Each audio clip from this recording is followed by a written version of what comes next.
Hello there. We've been waiting for you. Hello?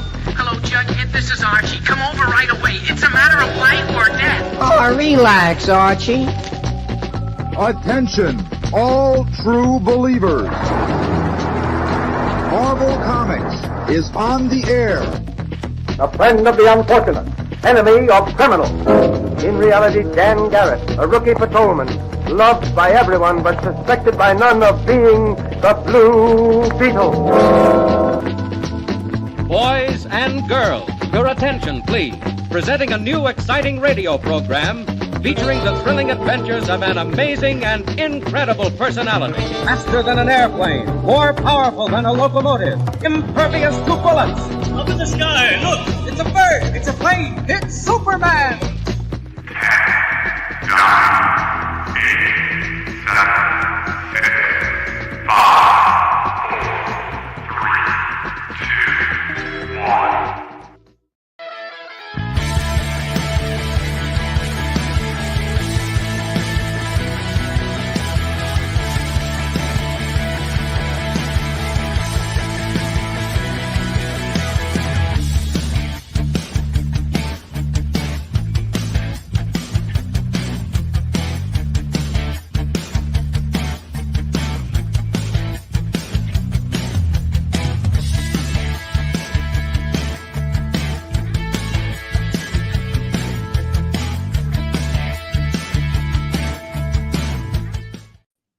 Hey, Robbie, what's up, man?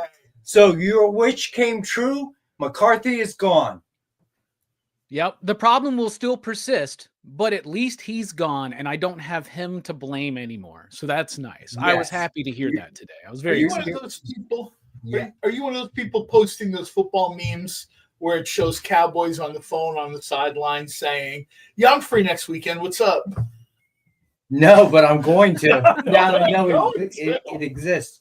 So I was at Target last night. I was at Target. Hold on. I was at Target last night, and I'm like, why do they have a whole like section dedicated to like snacks and beer and drink for like game day? I was like, football's been over, right? Then I was like, oh no, they're in the playoffs. For everyone. So I heard an interesting stat, right? So the bulk of the article was about the fact that, the added playoff teams, the added number 7 seed is really not worth it. It is just a way for the NFL to gain viewership and revenue, right? Because every number 7 team since the inception of the expanded playoff picture has lost, right, to a far better team, because usually the number 2 seed that plays number 7 seed, right, in the wild card, except for one team. Do you want to take a guess, Rob? The Eagles?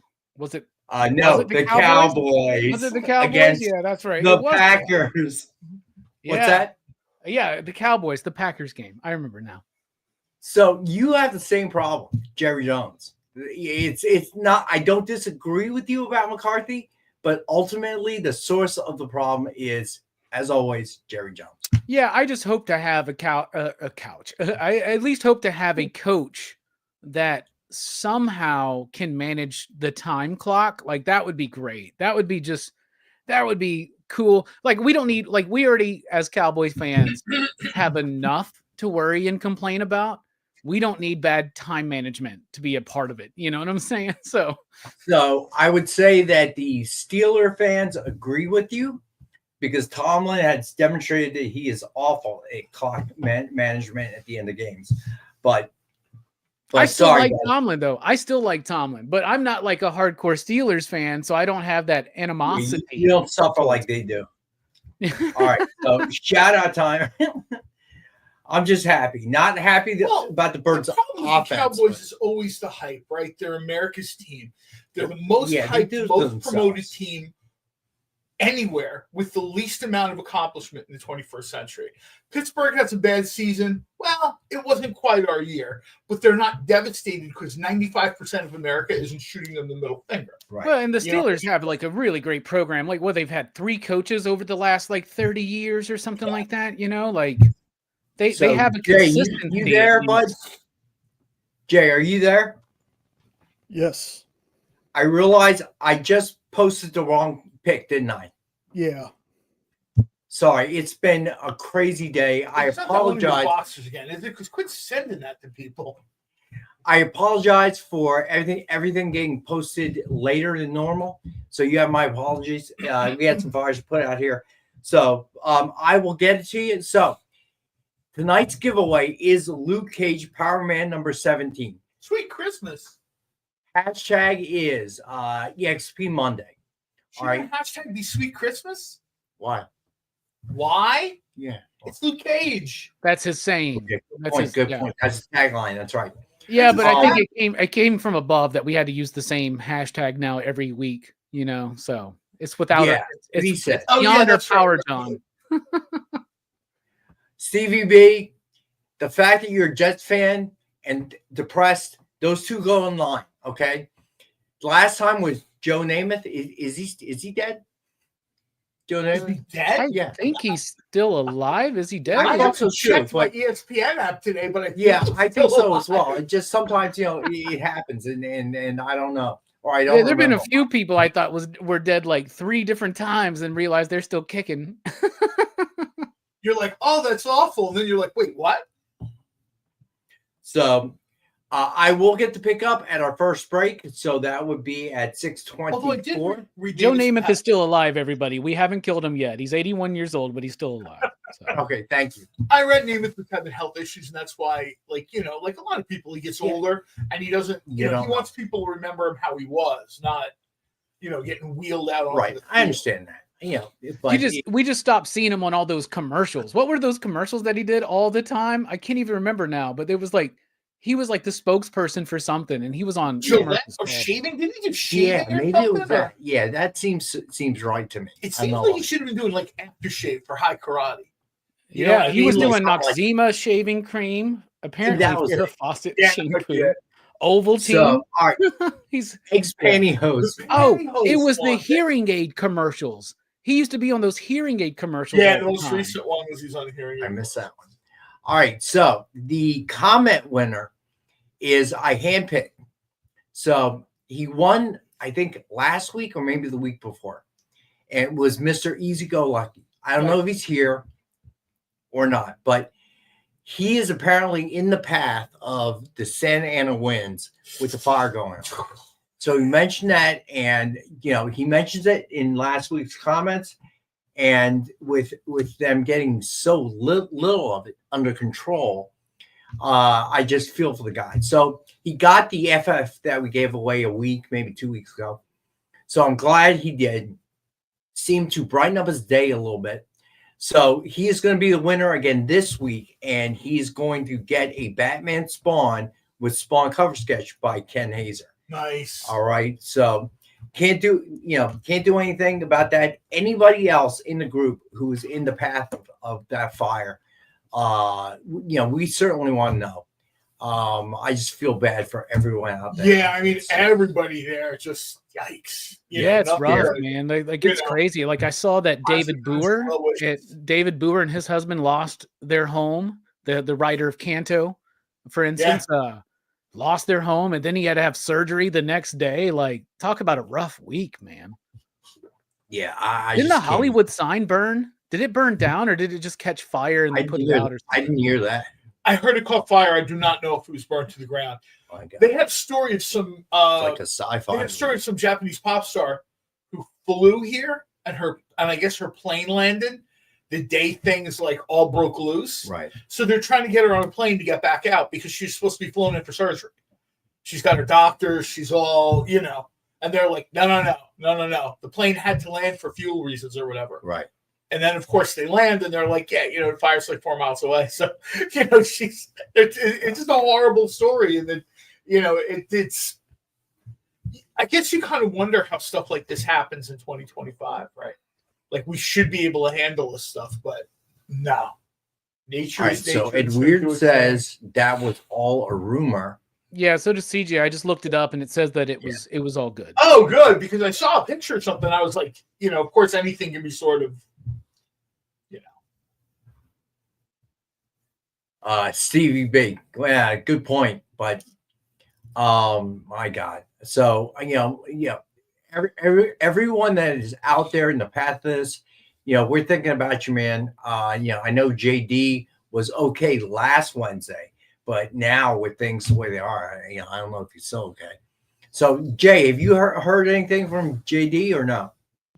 No, I haven't heard anything, but I think Lorena is actually out that way too. Lorena, if you are, let us know. Okay, we are certainly. You will be the winner next Wednesday. I promise. No matter what. All right.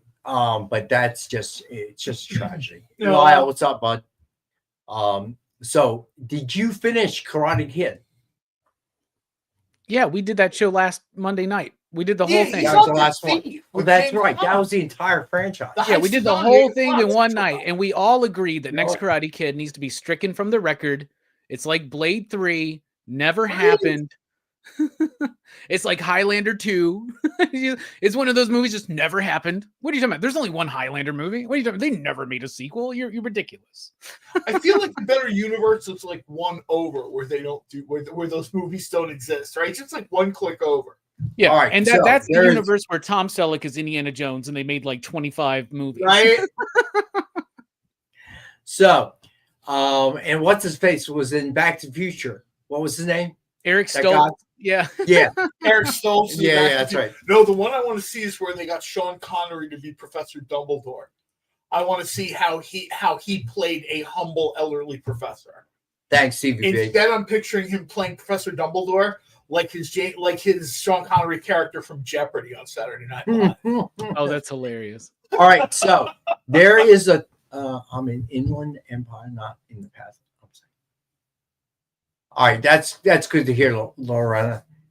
Very cool. So there is a third giveaway tonight. So make 2 on last week's show. Bought a no, that's your giveaway. This isn't a giveaway. This is more like a takeaway. It's a takeaway. I like that. So make 2, our buddy make 2, volunteered to buy a 10-pack, a Dynamite 10-pack to give away. So thank you. So you only need to enter the hashtag one time, EXP Monday, all lowercase, and we'll just do 3 different spins. I can't believe people are starting fires right now. That is so stupid.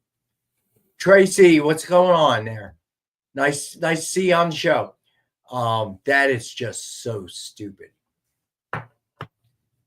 That why would you're in the middle of one of the biggest fire disasters in Los Angeles history, and you deliberately start a fire? Who would do that? Like, why even question humanity nowadays? You know what I'm saying? Like, we've seen so much. All 3 of us, right? All 4 of us, including Jay, have seen so much ridiculousness.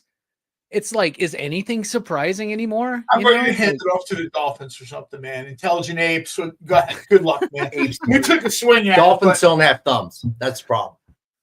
Yeah, but they fly off into space at the end of the world. I don't think they need thumbs, man. Without thumbs, they get us to bring them shrimp to the beach. So Tracy Medina, who is in the house, TSM DO.art, we're going to do special commissions for Tracy. I'm planning on next Monday, so I need to get with Tracy and figure out the details and hammer out the details. But that's the plan. So if you have anything that you're aiming to see, go ahead. Most of you have my email, or you can hit the submission form and send me what you like to see Tracy do, because I need to pull the blanks. And want to make sure it's relevant to what people are looking for. Night Thrasher. So that's Night Thrasher. Put that at the top of the list. Night Thrasher. Let's go ahead and do that. Fill out your form last time? No, you did not. On Thursday. Did I need to Did I need to fill out the form, Rex? Yes, you do. We use that for invoicing.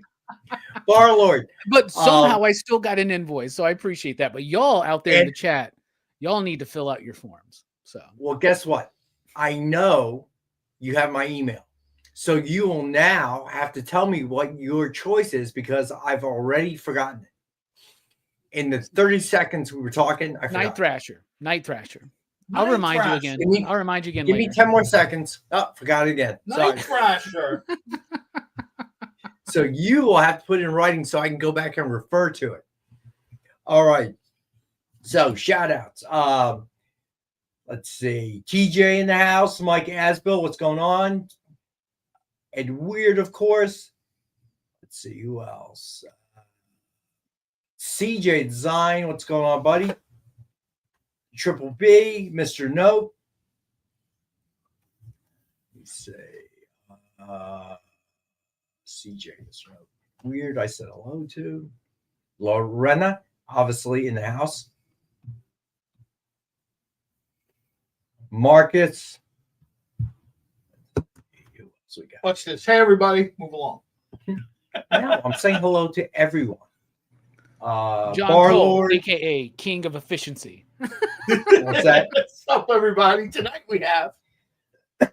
While he's doing the roster, I will tell people this, to the surprise of no one. I've been fortunate enough to see a significant amount of Herculoids. If you guys haven't like pre-ordered this, you should get a hold of the store and say, "Hey, look." I don't know if you're trying to brag or boast. No, I'm just telling people legitimately get a hold of it because remember remember the Space Ghost thing? People were furious.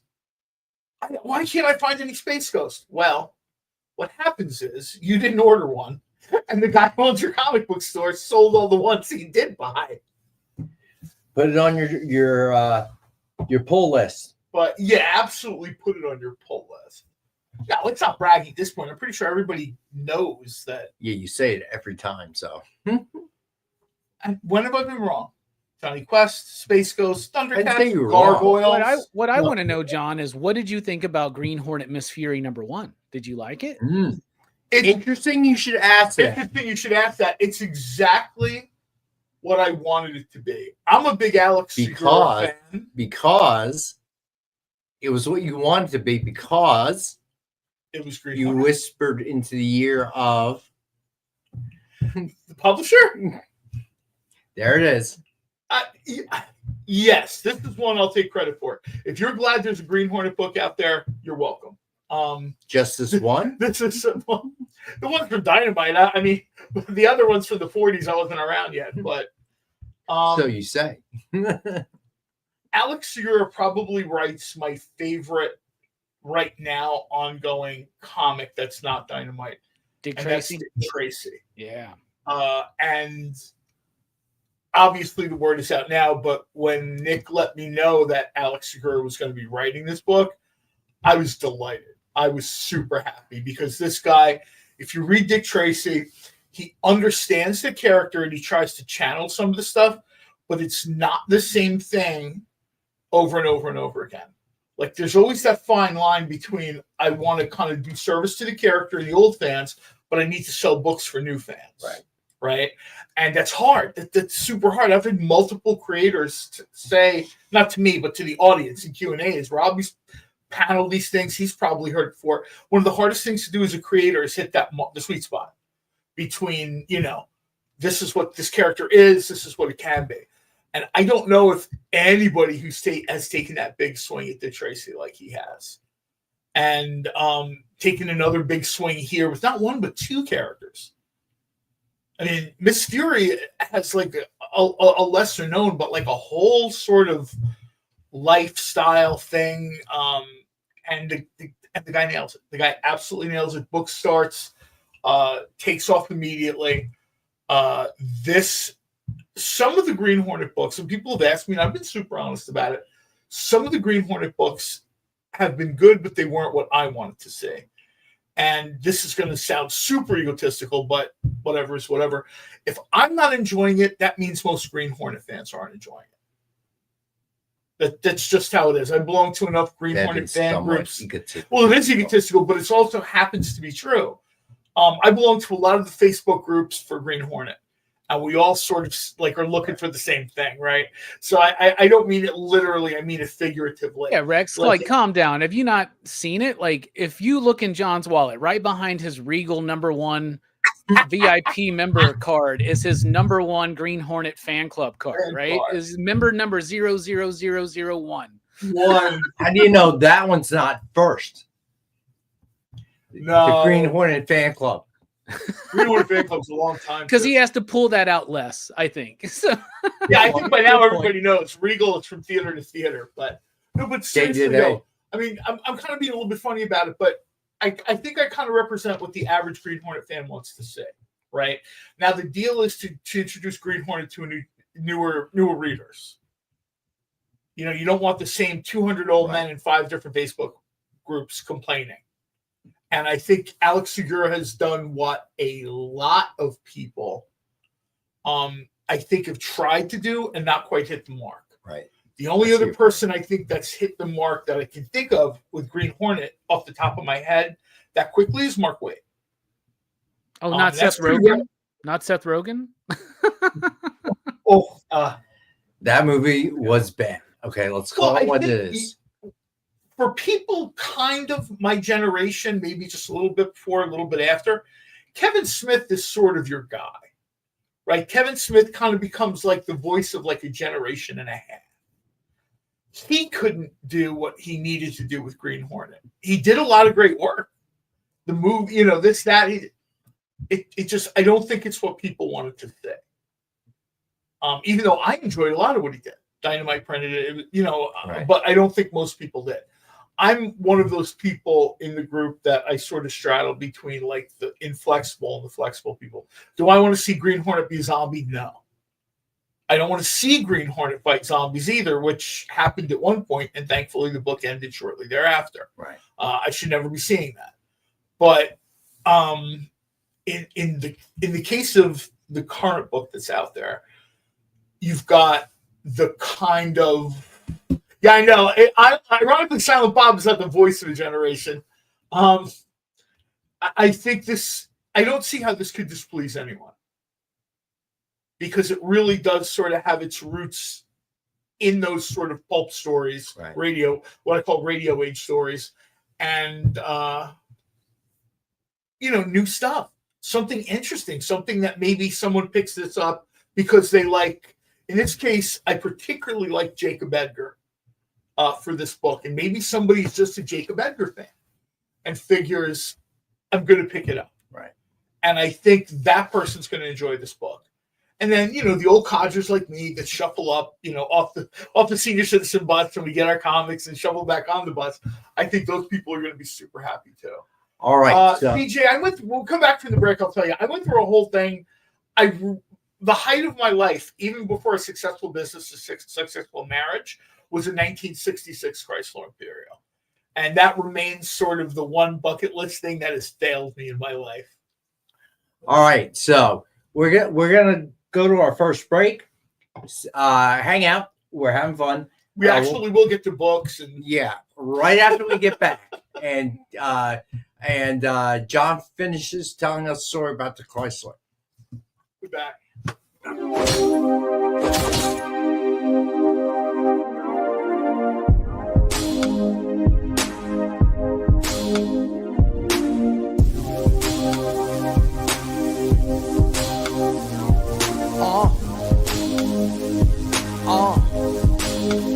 The limit is the sky with no glass ceiling. But if the shoe fits, feel free to walk up in it. You can catch me in the sky with no flight attendants, or either in the coupe, but the roof is not attended. I don't look back, I don't look back, I don't look back, I don't look back.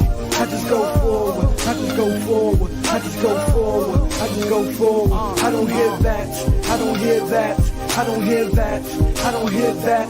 I just ignore it, I just ignore it, I just ignore it, I just ignore it. Rap hitting, I button up Benjamin. I'm not like them, my cloth was cut different. For those that are listening, please know that I never backpedal, nah, never that. I don't look back, I don't look back, I don't look back, I don't look back.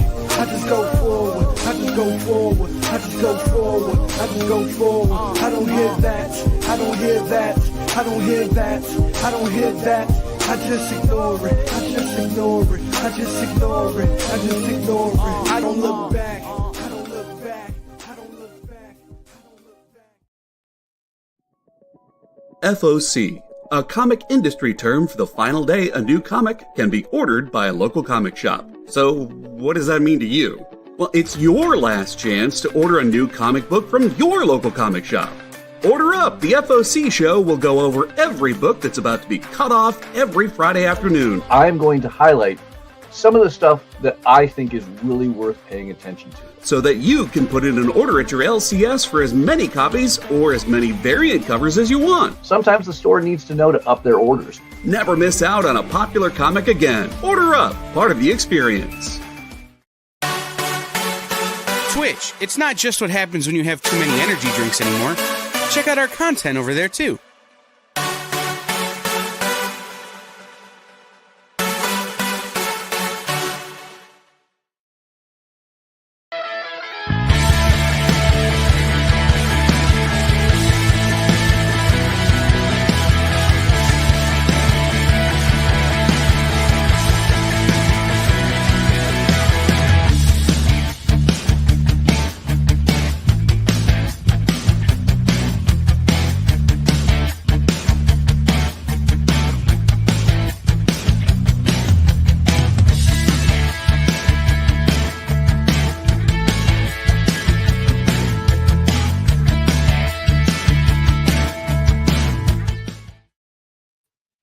All right, we are back. All right, let's start with the books before John comes back, because we know we start yakking and we may never stop. All right, so as always, to start, Dynamite 10-pack reader set, 10 random Dynamite titles, $3.99 cover price or higher, and we got it for $5. Also, Make 2 was nice enough to buy one as a giveaway to the group. So tonight we have 3 giveaways. Jay, you should have gotten the Luke Cage Power Man. Tell me you did. I can't believe I posted the wrong pick last time. You did. I got it. All right, cool. All right, so the first giveaway is Luke Cage Power Man number 17, and the hashtag is hashtag EXP Monday, all lowercase. And just to announce again, the comments winner is Easy Go Lucky. And mainly because he is in the path of the rapid fire that's going on in LA. So just, it seemed like he sent me an email today and he received the FF we gave away last week or 2 weeks ago. I can't remember when. And it seemed to cheer up his day a little bit. Not much I can do from here. Not much any of us can do to really help. So if just sending him a comic giveaway helps brighten his day up for 5 minutes, it's worth it. So I haven't even seen Easy in chat, so I have to assume he can, he's can't get the reception or doesn't have internet or something. But if you are watching and you manage to find a place to watch our rewind, Easy, be safe, man. It's really depressing to read about it every day in the news. And the fact that they don't seem to have it contained at all, which is a real concern. So I wish I had some N95s. I don't think I even could find N95s myself. Christina, how you doing? Welcome. So I had the knockoff K95s. You know what I'm talking about, right? Masks to wear. But I'm just hoping he's okay. CIB. You certainly can, my friend. Heck yeah. Write that down. Just came from the publisher's office, where he didn't correct me for taking credit for Green Hornet being printed, so I'm going to take that as a yes. All right. It's fine. 2, 1 for himself, 1 for Easy. That's nice. CIB. All right. And then, as always, we have the DF grab bag, 15 books for $10. Indie Marvel DC. Trade Ripper Dad, how you doing, man? Haven't seen you in a bit. All right, and then of course, you know those people who don't tune in every week. They see me here and they're like, "Oh, I picked the wrong week to come in, man. This is terrible." Stop. All right. Then we have the DF Mystery Box, 2 CGC 9.8s, 1 Virgin, 1 signed, 1 exclusive, and 10 back issues. $200 retail value guaranteed. We normally sell it for $100, but we're going to do it for $85 again, son. I think a great way to I've said this before, it's a great way to jumpstart your collection. You know what I mean? Lars Man was here Wednesday, maybe Monday, I don't know. And he's been a big fan of the mystery box. Yeah. And he finally got a 9.9 one. Wow. Yeah. So you never know what you might get, but he's probably purchased like 5 of them. Thank you, Jay. What'd Jay say? I missed you, John. Yeah, I did too. I missed you too, John. Just so you know. So we're glad you're here. Well, I feel like I see Robbie more because like I'm following along with everything else he's doing, like PCP, right. like he doesn't following see you though. You know that. Right? That's how that works. I follow John. I see his posts. I don't know what you're talking about. I will say this though: if you enjoy Robbie on this show, and you're not part of like PCP, you should change that, because I feel here we almost get like Diet Robbie, and you get like full sugar Robbie on those other shows. Man. So what is the movie again tonight? I'm sorry. Tonight is Thief. Yeah, there we go. I don't think It's the very first theatrical directorial. It's the theatrical directorial debut of Michael Mann with James Caan. Of who? Michael Mann. Michael Mann. I'm pretty sure I have not seen that. This movie, this is the first time I've ever watched it. I had a fan send it to me, and they were like, I know you love Michael Mann. I know you love Tangerine Dream, because they did the score, and I know you love James Caan. You need to watch this movie. And if somebody sends me a movie, we're going to add it to the list. Well, like a year and a half, 2 years later, we're doing Thief tonight. There's the Criterion Blu-ray that just came out, I guess, like a year or two ago. Yeah. This is brilliant.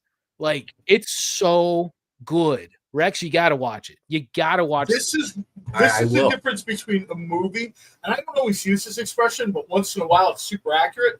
This is the difference between a movie, which everybody knows I see 60 of a year or more, and cinema. Is that all? Are you sure? And there cinema. are 360 days in a year, so I'm just thinking it's more. This is like legitimately an art form. My high point with Regal Unlimited was, I think I saw 111 movies in 2023, I think. This past year, I didn't see quite as many as I did. 60. You're slacking. I am slacking.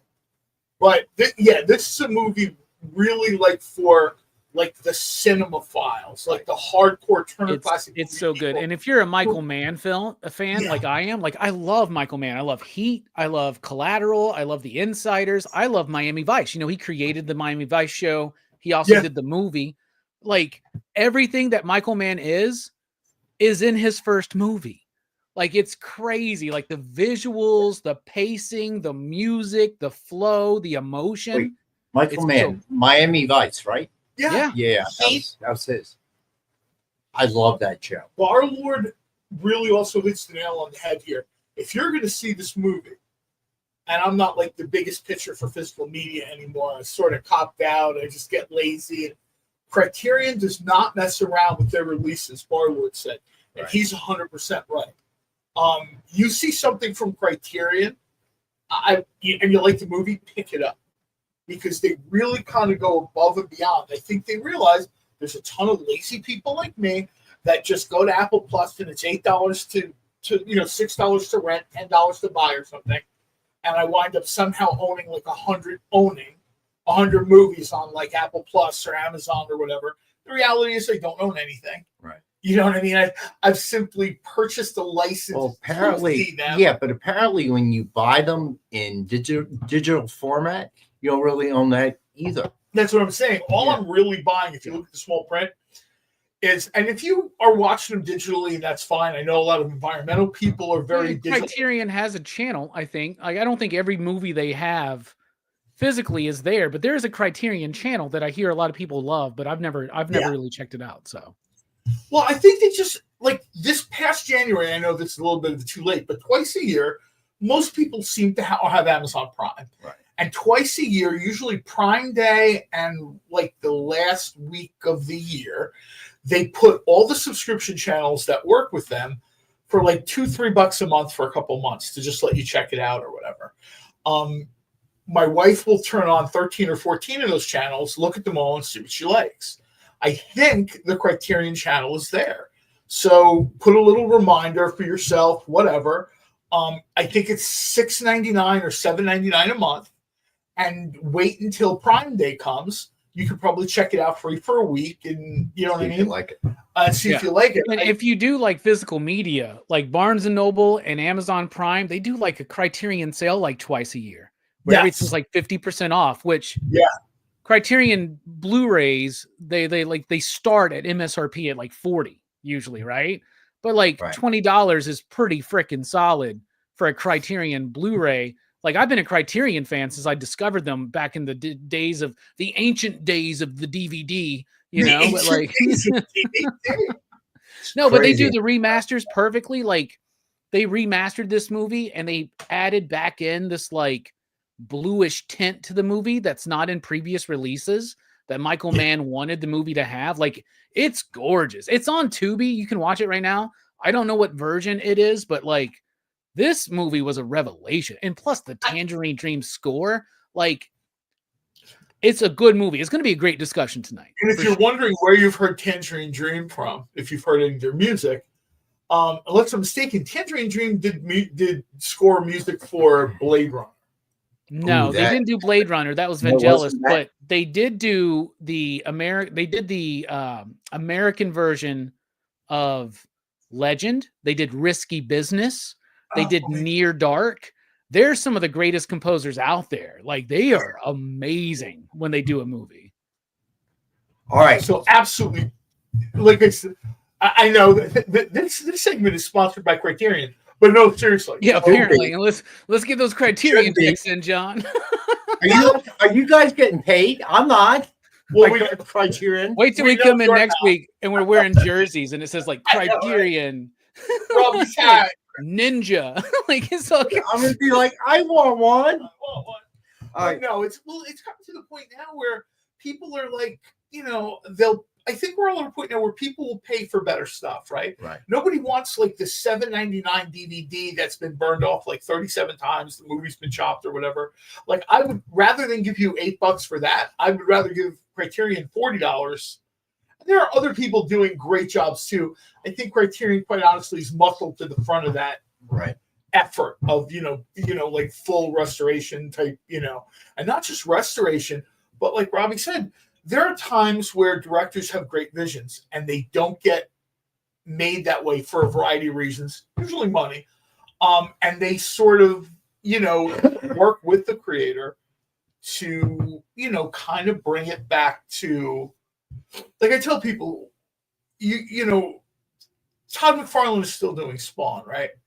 Imagine what Spawn would look like if he stopped doing it 20 years ago because I got bored. Right. I'm tired. I do whatever I want. Spawn would look very different. And then imagine he comes back to the book after however many years, and he doesn't bash anybody, but he's like, let me show you what I had in mind. That is exactly what it's like when you get the Criterion version of a film. All right, so the first cover sketch of the night is kind of a neat one. It is a Don Russ Marvel Superheroes Trading Card Pack homage, and it is a collage cover sketch by Joe Del Beato and Mariano Nicieza. It's just a retail of $149.99, and we have it for $65. Mariano mentioned this to me, and I said, "Does the Marvel stamps come next?" And he's like, "Will you please let me do one thing at a time?" So he is doing a series of these. He was working on one today. I looked over his shoulder, and it was one featuring Iron Man, I think it was, on the cover. So a little bit different than this. This one has Daredevil in the center. The next one will have Iron Man in center with the same headshots of the same, heroes: Iron Man, Daredevil, Thor, Hulk, and Captain America. So it's very neat. It reminds me of, it reminds me of the packs when they came out. Yeah, corner boxes. And we know it was a long time ago because it was 5 cents. That's right. You can't buy nothing for 5 cents today. Not even a piece of bubble gum, right? Nope. I'm almost surprised they make anything smaller than a quarter anymore. It does. You know what I mean? Like I'm like wondering what am I doing with this? I don't know if it's hand drawn. I would have to ask. I don't get into the gory details of Mariano's creations, so I would have to find out. But it is a forward to his desk, probably open the drawer and look. He's probably come on, dude. 641. It is a collage, yes. So I believe the heads and the Daredevil are drawn separately and then pasted on there. Yeah, I think that's what I was going to say. Like, I think the Iron Man is drawn on. Like, you can almost see if you look at it. I think maybe Iron Man, Thor, maybe Hulk are drawn on. And then I think it's Cap's head and Daredevil that are the... I will get answers for everyone. Lance, what's going on, man? All right, next up we have Vampirella, #1 with Vampirella cover sketch by Kirstine Danica Lim. She has a unique look for everything she does. Pastel-y kind of look to it. Yeah, I don't know if people would immediately think of this style for this character, but to me, when I see something like this, it proves how great Vampirella is. I've seen it as anime. I've seen it as, you know what I mean? Like everything from the original stuff to, I mean, someone posted one day like a sketch Alex Ross did of this character. You know what I mean? And that's very, very, she works in a lot of styles. So it's just at retail of $149.99, and we have it tonight for $65. All right, next up we have G.I. Joe #301 with Snake Eyes cover sketch by Dan Neilinger, and it's just at retail of $149.99, and we have this one for $65 tonight. No, this one isn't mine you're giving away, right? This is another one they have that you're selling? Yours. Yeah. Whatever you say. Check Mariano's desk. You'll find a note from me. Yeah, whatever you say. Yeah, it's not yours. Trust me. No, he sent the email earlier today, and I was like, remove this from the email. I suggest that you email Mariano directly, repeatedly. Okay, every 10 minutes. He really enjoys that. Anyway, so next up, we got Storm #1 with Storm cover sketch by Will Torres. Nice. It's just a retail of $149.99, and we have it for $65. All right. And then somebody asked for Ken Hazer, so I made a point of making sure we had a Ken Hazer tonight. Absolute Batman #1 with Batman cover sketch by Ken Hazer. Suggested retail of $149.99, and we've got it for $65. Nice. A fresh Ken Hazer with the new standout book of the year, Absolute Batman. Absolute Batman. Yep. I will be very curious to say, and this is going to come off snarky, and I don't mean it this way, but we've sort of had multiple iterations of DC's New 52, New 52, New this and that. I'll be very curious to see if this Absolute one is the one that catches on. Because it's got on so far, I'll tell you that's that. That's what I was going to say. Yeah. This is like the Pimp My Ride edition of Batman too. They were like, "Yo, we heard you like Batman, so we added spikes and axes and like." That's exactly what I was going to say. I think the first one or two times the universe was rebooted, people were interested, and I think after the last one or two reboots or whatever you want to call it, I think people were like, yeah, okay, you change the costume a little, you change the person's haircut a little. This is way more than that. I think this is them earnestly leaning in heavily into the swing of, we want to show you something you haven't seen before. And I agree with you, Corey. I think Absolute Wonder Woman is one of the best comics being produced right now. I love Absolute Wonder Woman. It's so good. All right, so then let's see. We have the back issues. The problem with Absolute Superman is there are maybe more than any other character in comics. There are people who dig their feet in the sand up to their ankles, and no matter what you do with Superman, they are like, no. I hear everybody loves Absolute Batman, Book of the Year. People talking about Absolute Wonder Woman has to be read to be believed. As soon as Absolute Superman comes up, immediately. Some people digging it. Hey, Jay, Other I people got are your like, hint, buddy. No, Yes, we no, will no. do the back issues after the break. When does the break come? Now. We'll be back a minute ago, John. We messed it up again. Yep, we're +1. We will be back. What are you getting water for? We're still on the air. Are we still on the air? They're still there. How come we're not going to break? I think Jay is so efficient. I'm messing with y'all. Here we go. We're going on break now. According to a statistic that I just made up, people spend 4 hours a day changing the television channel. People who watch The Experience don't do that. Save yourself a ton of time by tuning into The Experience and enjoying our new original programming 7 days a week. And then tell your friends. Think about the money they could save on batteries in the remote alone just by tuning into The Experience. Find out more by scanning the QR code below.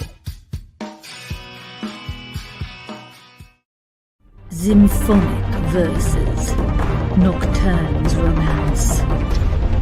A song of romanticized darkness, dreaming death by sleep.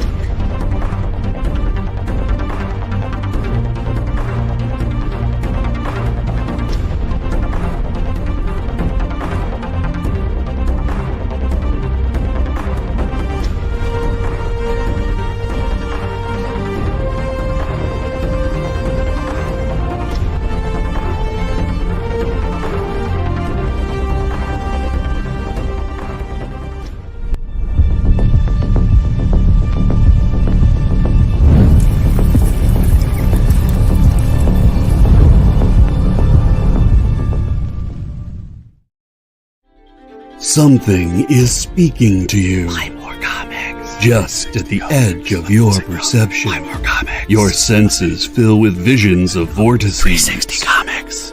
Slowly drawing you to one thundering epiphany. 360 Comics! 360 Comics!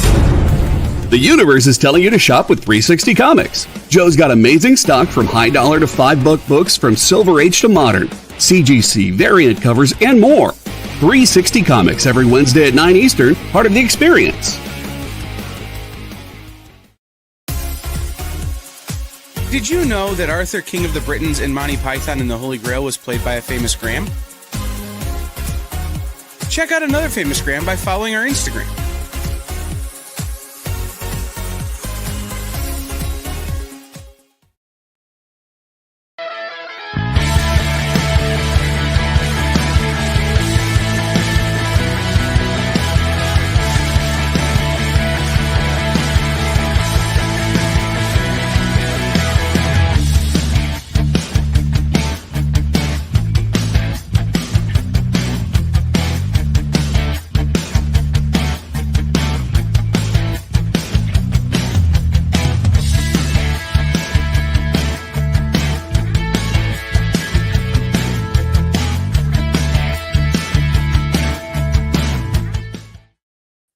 All right, so. Hey, are we back? Are we back? All right, I'll be right back. See you guys. Don't make fun.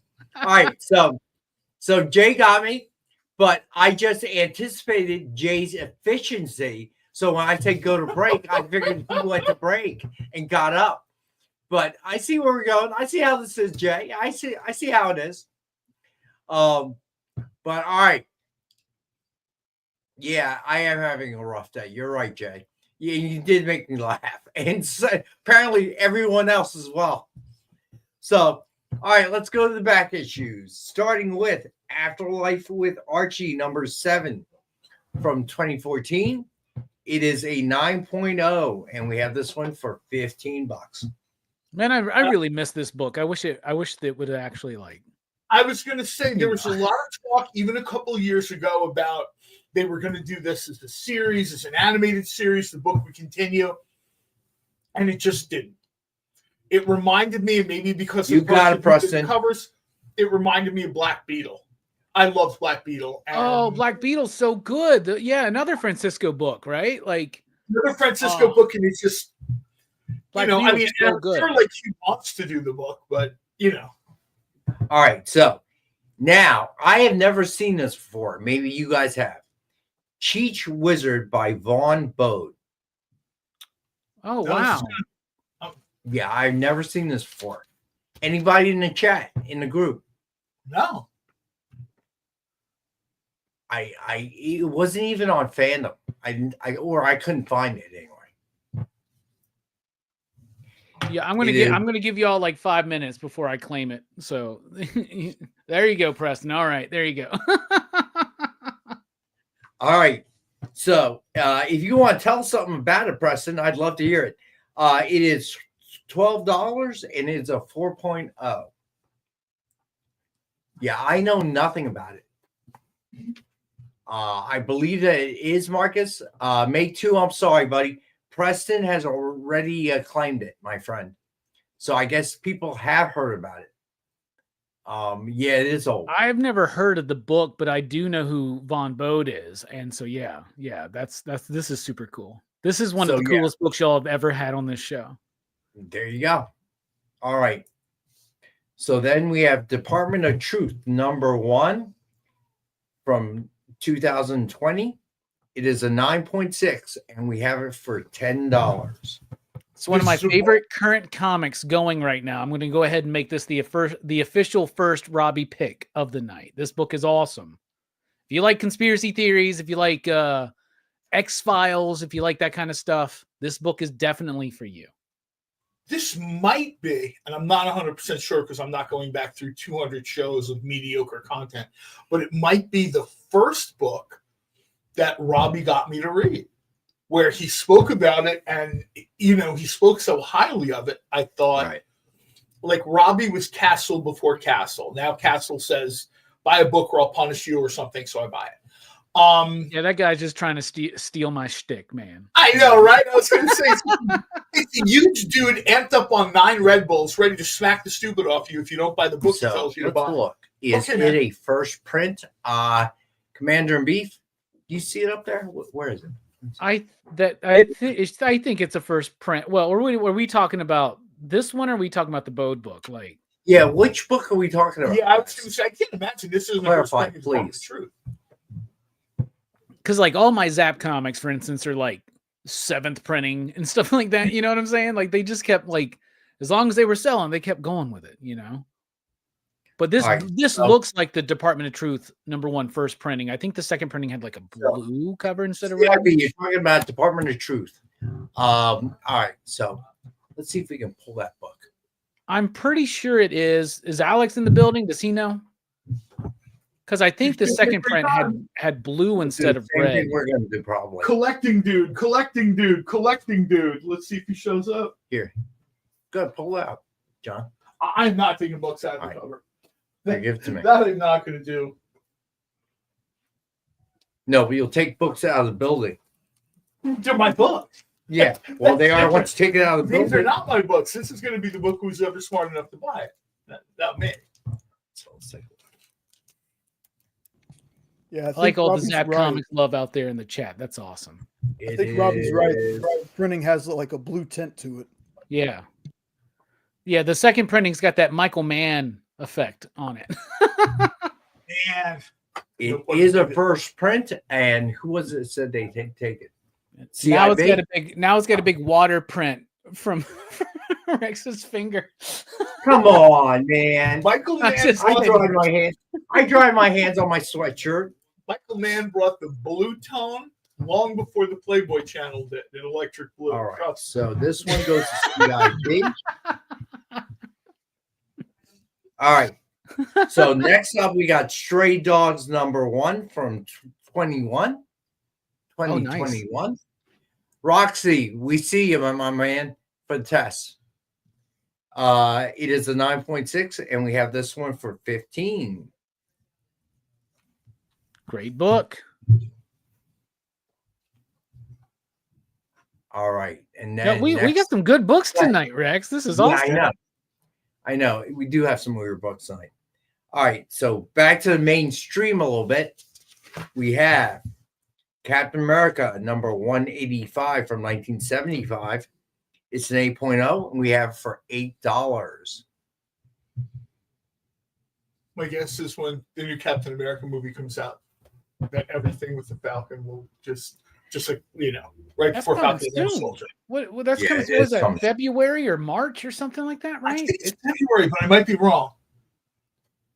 All right. Next up, we got Captain America number 208 from 1977. It is a 6.5. First appearance of Zola. Usually Becky buys books like this because there's like I have not seen her in the house. because they're super underpriced, and she This is usually a great will- one too. Isn't this part of the third run by Jack Kirby on Captain America? Right? Yeah, where he went really weird and sci-fi with it. Oh, I love it.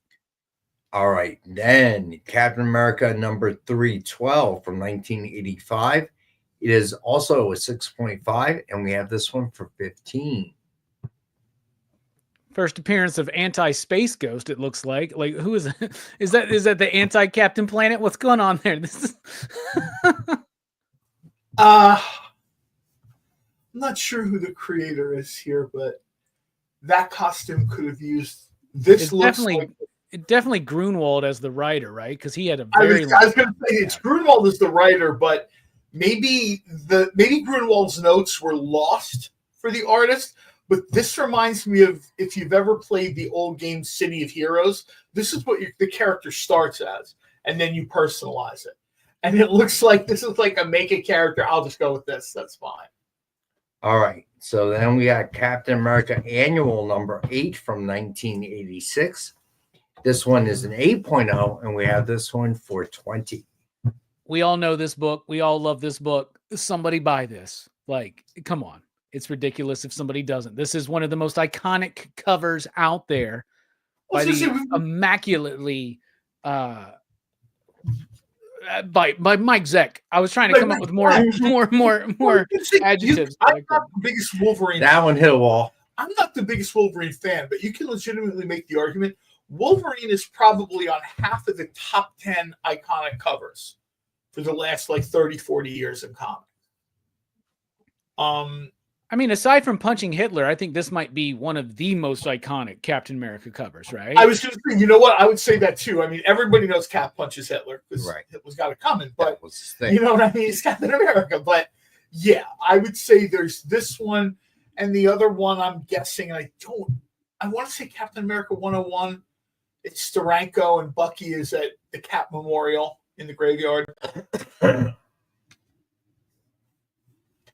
Those tend to be the covers I think of when I think of Captain America. All right. So then Alex, that wasn't an actual cover, by the way. I know the Liefeld image you're talking about. That wasn't actually a cover. It was just promotion. Wasn't that like a promo in Wizard or something? Yeah, it was just promo in Wizard. I call it now the Elon Musk cover because Elon did the same pose, right? And what's funny is when that picture was making the rounds, Rob Liefeld shared it and went, "Told you." Told you. So next up, we have Daredevil number 160 from 1979. Of course, it is Frank Miller. It's a 5.5, and we have this one for 20. Does that guy move on to anything else after this? Yeah, who's this Frank Miller guy? He's got a few. What are folks' favorite covers featuring two Marvels? Oh wow! You do 2 hours on that? Yeah, no kidding, right? All right. So then we got Daredevil number 176 from 1981. It's a 7.0. And we have this one for 20 as well.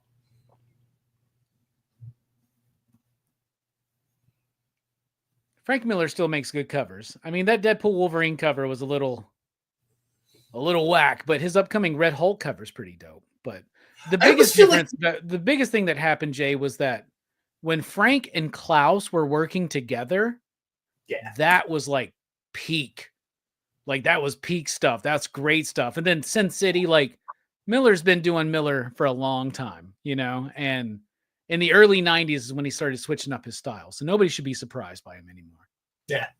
All right. Next up, we have Daredevil number 181 from 1982. This one is a 9.0, and we have it for 40.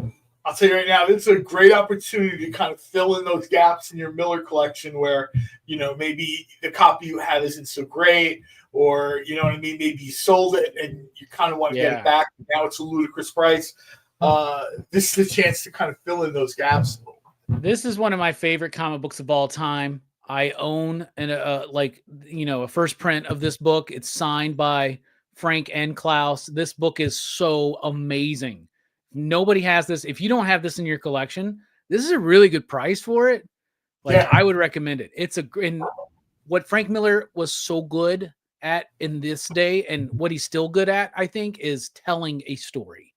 And that's something that I think a lot of us kind of forget about, that like comic book interior artists, they got to tell a story.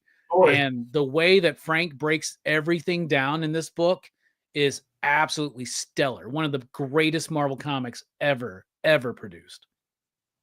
All right. Next up, we got Daredevil number 184 from 1982. More Mr. Nice Guy. It is a 9.0. And we have this one for 20.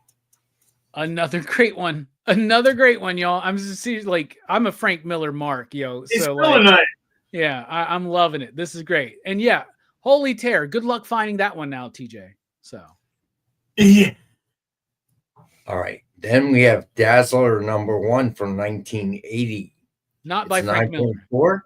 This is not a Frank Miller book. Just no, but imagine if it was. Yo, that would be so crazy. Imagine if it was. It's Dazzler and Martha Washington goes to war. Yeah. And we have this one for 10. This explains the generation gap just a little bit. Marvel Legends, Hasbro, Marvel, they just released a new Secret Wars line of action figures.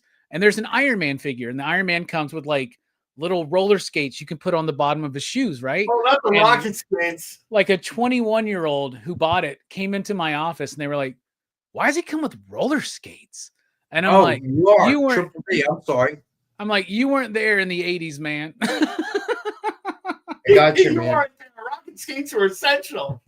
They were a thing. All right. I didn't realize you were claiming it, buddy. I thought you were just saying Dazzler. All right. Thanks, Jay. All right. Next up, we got Power Man and Iron Fist number 66 from 1980. It is a 4.0, and we have it for 15. Some of the coolest villains that you will never see again come from books like Power Man and Iron Fist, The Deadly Hands of Kung Fu, Shang-Chi. You saw these villains, they were like one and done. But you kind of go back through your collection, especially on the cover of the Curtis mags on Deadly Hands of Kung Fu. Mm-hmm. You're like, where's this guy? All right. So then we got Magnificent Miss Marvel number 11 from 2020. It's a 9.2, and we have this for 5. You saw the little blurb. You don't know how true it is. Speaking of Miss Marvel, they're moving forward supposedly with the Young Avengers idea.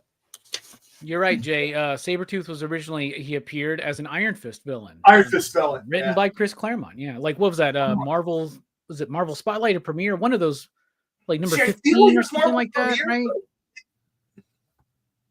Someone will have to look it up. I thought it was Marvel Premiere, but maybe. Yeah, I think it may be Marvel Premiere, one of those books. 14? Yeah. Okay, 14. We always can count on Marcus, man. Good job, Marcus. But yeah, there were people that, if you like martial arts books, you were surprised to see Sabretooth migrate. Right. You know what I mean? Like 1 month, all of a sudden, I'm rolling with mutants now. Okay. All right. So next up, we got Nick Fury, Agent of S.H.I.E.L.D. number 15 from 1969. It wasn't the proper Iron Fist title. Was it an Marvel Iron Fist Premiere title? was where Iron Fist first appeared. Okay, thank you.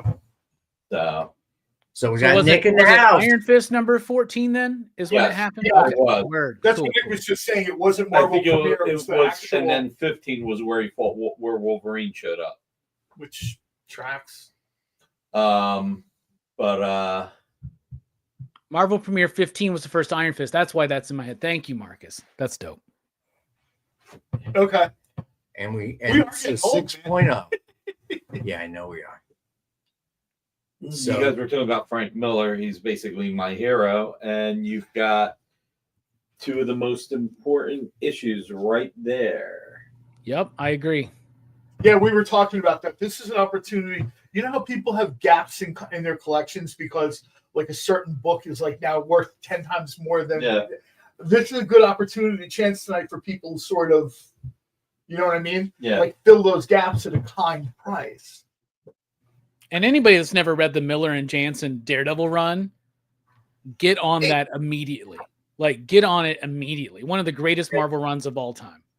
Hey, Commander Beef, just to let everybody know, on Friday, part of all the sales on my art will be going to charities to help California. Makes a little bit of Bink, a little bit of animal charities, a little bit of the firefighters, and I'll have one piece that will be all the money going to charity. Wow. So that'll be this Friday. So 7 p.m. Eastern on the XP for original art. That will be this coming Friday. All right, last back issue, Spectacular Spider-Man #1 from 1976 is a 6.5, and we have this one for 25. First appearance of the Tarantula. It's probably going to be the next Sony movie till Kraven tanked. So, so now I'm gonna say something. Uh-huh. This is not the first appearance of Tarantula. This cover just looks like the first appearance of Tarantula. I own the first appearance of Tarantula is Marvel Premiere Iron Fist number 89. That's what it is. Right? Well, I actually own the first appearance of Tarantula. Appearance. The covers just look identical. Okay. The first cover, they're on a boat or something. ASM 135 says CJ. Okay. Well, it's the first issue of Spectacular Spider-Man. So there you go. All right. So let's do a right check. I apparently do not know my first appearances, y'all. Yeah, I was going to say. Yeah, first appearance, second appearance. Why don't What's you different? do the Rex cap while Robbie and I learn a thing or two about a thing? Well, the first appearance of Wolverine's what? Wolverine All right. #3, right?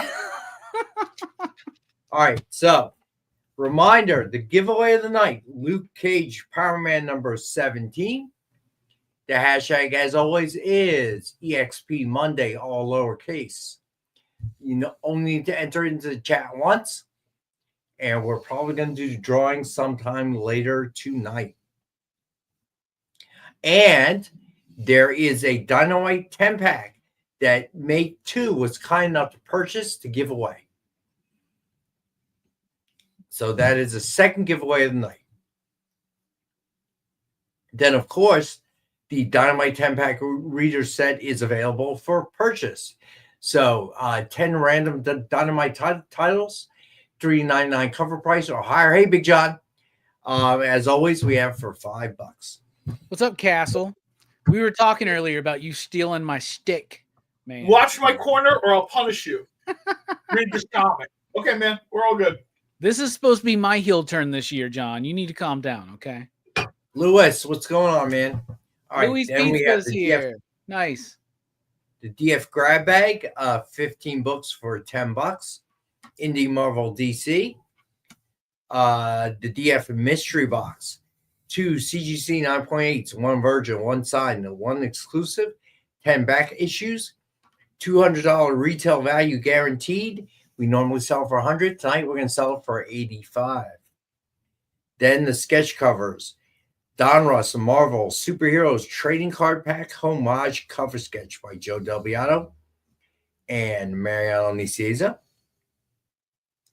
Suggested retail of $149.99, and we've got it for $65.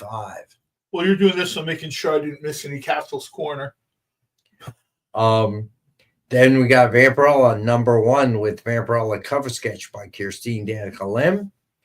Suggested retail of $149.99, and we have for $65. Then we have G.I. Joe #301 with Snake Eyes, cover sketch by Dan Neidlinger.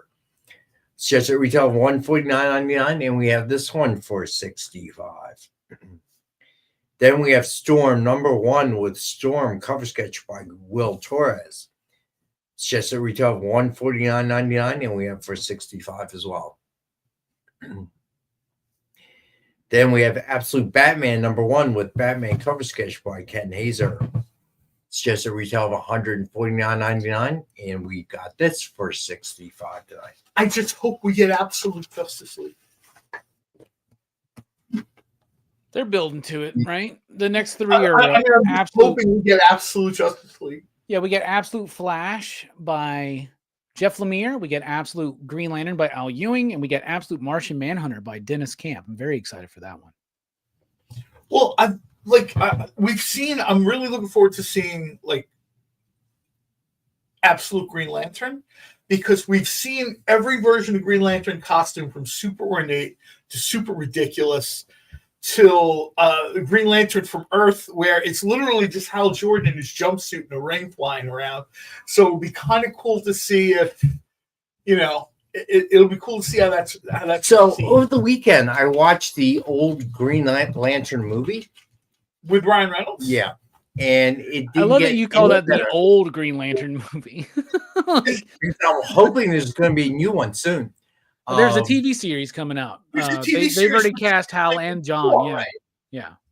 And then of course we're getting Guy Gardner and exactly. But it has not gotten any better on the second watch or 20th watch.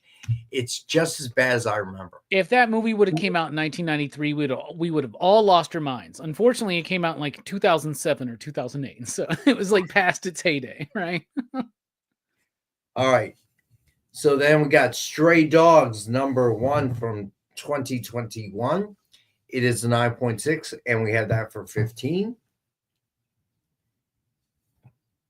Then Captain America #185 from 1975. It is an 8.0, and we have that for 8. Then we have Captain America #208 from 1977. First appearance of Zola. It's a 6.5, and we have this one for 10. Then we have Captain America #312 from 1985. It's 6.5, and we have that for 15. Then we have Captain America Annual #8 from 1986. It's an 8.0, and we have that for 20. Then Daredevil #160 from 1979. It's a 5.5. We had that for 20. Corey stumbled onto what would actually be a fun debate. What was worse, the Green Hornet movie or the Green Lantern movie? Green Lantern. Green Lantern. I have to say the Green Lantern movie, because at the bare minimum, Green Hornet's Kato was very cool. Yes. That aspect of it was cool. It was okay. I just don't feel like they went too far with comedy twist. I feel like the movie. Well, they did. I mean, essentially that was like the Kevin Smith idea, right? That it's like the son of the Green Hornet, and he's kind of like a rich party dude, right. Whatever. I just don't think, I'm sorry. I know that Seth Rogen is box office. I just don't think that's your guy for that. Right. When you cast a comedic actor in a role like that, it's going to be super hard for people to see him. Well, that's the same thing that happened with Green Lantern. You cast Ryan Reynolds, and now Ryan Reynolds is going to take over that role, and that's never been Hal, right? Yeah, I mean, the truth is, we've talked about it before. Younger actors. That one, it should have probably been someone like John Hamm. So I just realized Sinestro is that guy that was in Kingsman. Mark Strong, yeah. That's probably the best part of that movie. He's great. In fact, the worst thing about Green Lantern is that it wasn't good, and we never got a sequel with him as Sinestro, because he was amazing. He's played 3 DC villains, y'all, by now, just so you know. He played Sinestro, he plays Sylvana, or whatever his name is, in Shazam, and then he replaced John Turturro as Carmine Falcone in the Penguin series. So that's 3 DC villains that Mark Strong has played. I really like the guy's work. I mean, he's a good actor. He's great. He's Strong so is good. Have you ever seen the movie Rock and Rolla by Guy Ritchie? No. Oh, you should watch, like, the guy who did Snatch and Lock, Stock, and Two Smoking Barrels. Watch that movie. It's so good. So good. We're just waiting for the Criterion Guy Ritchie collection to come out. All right. So then we had Daredevil number 176 from 1981. It's a 7.0. We have that for 20. Then we have Daredevil number 181 from 1982. It's a 9.0. We had that for 40. Then we have Daredevil number 184 from 1982. It's a 9.0. We have that for 20.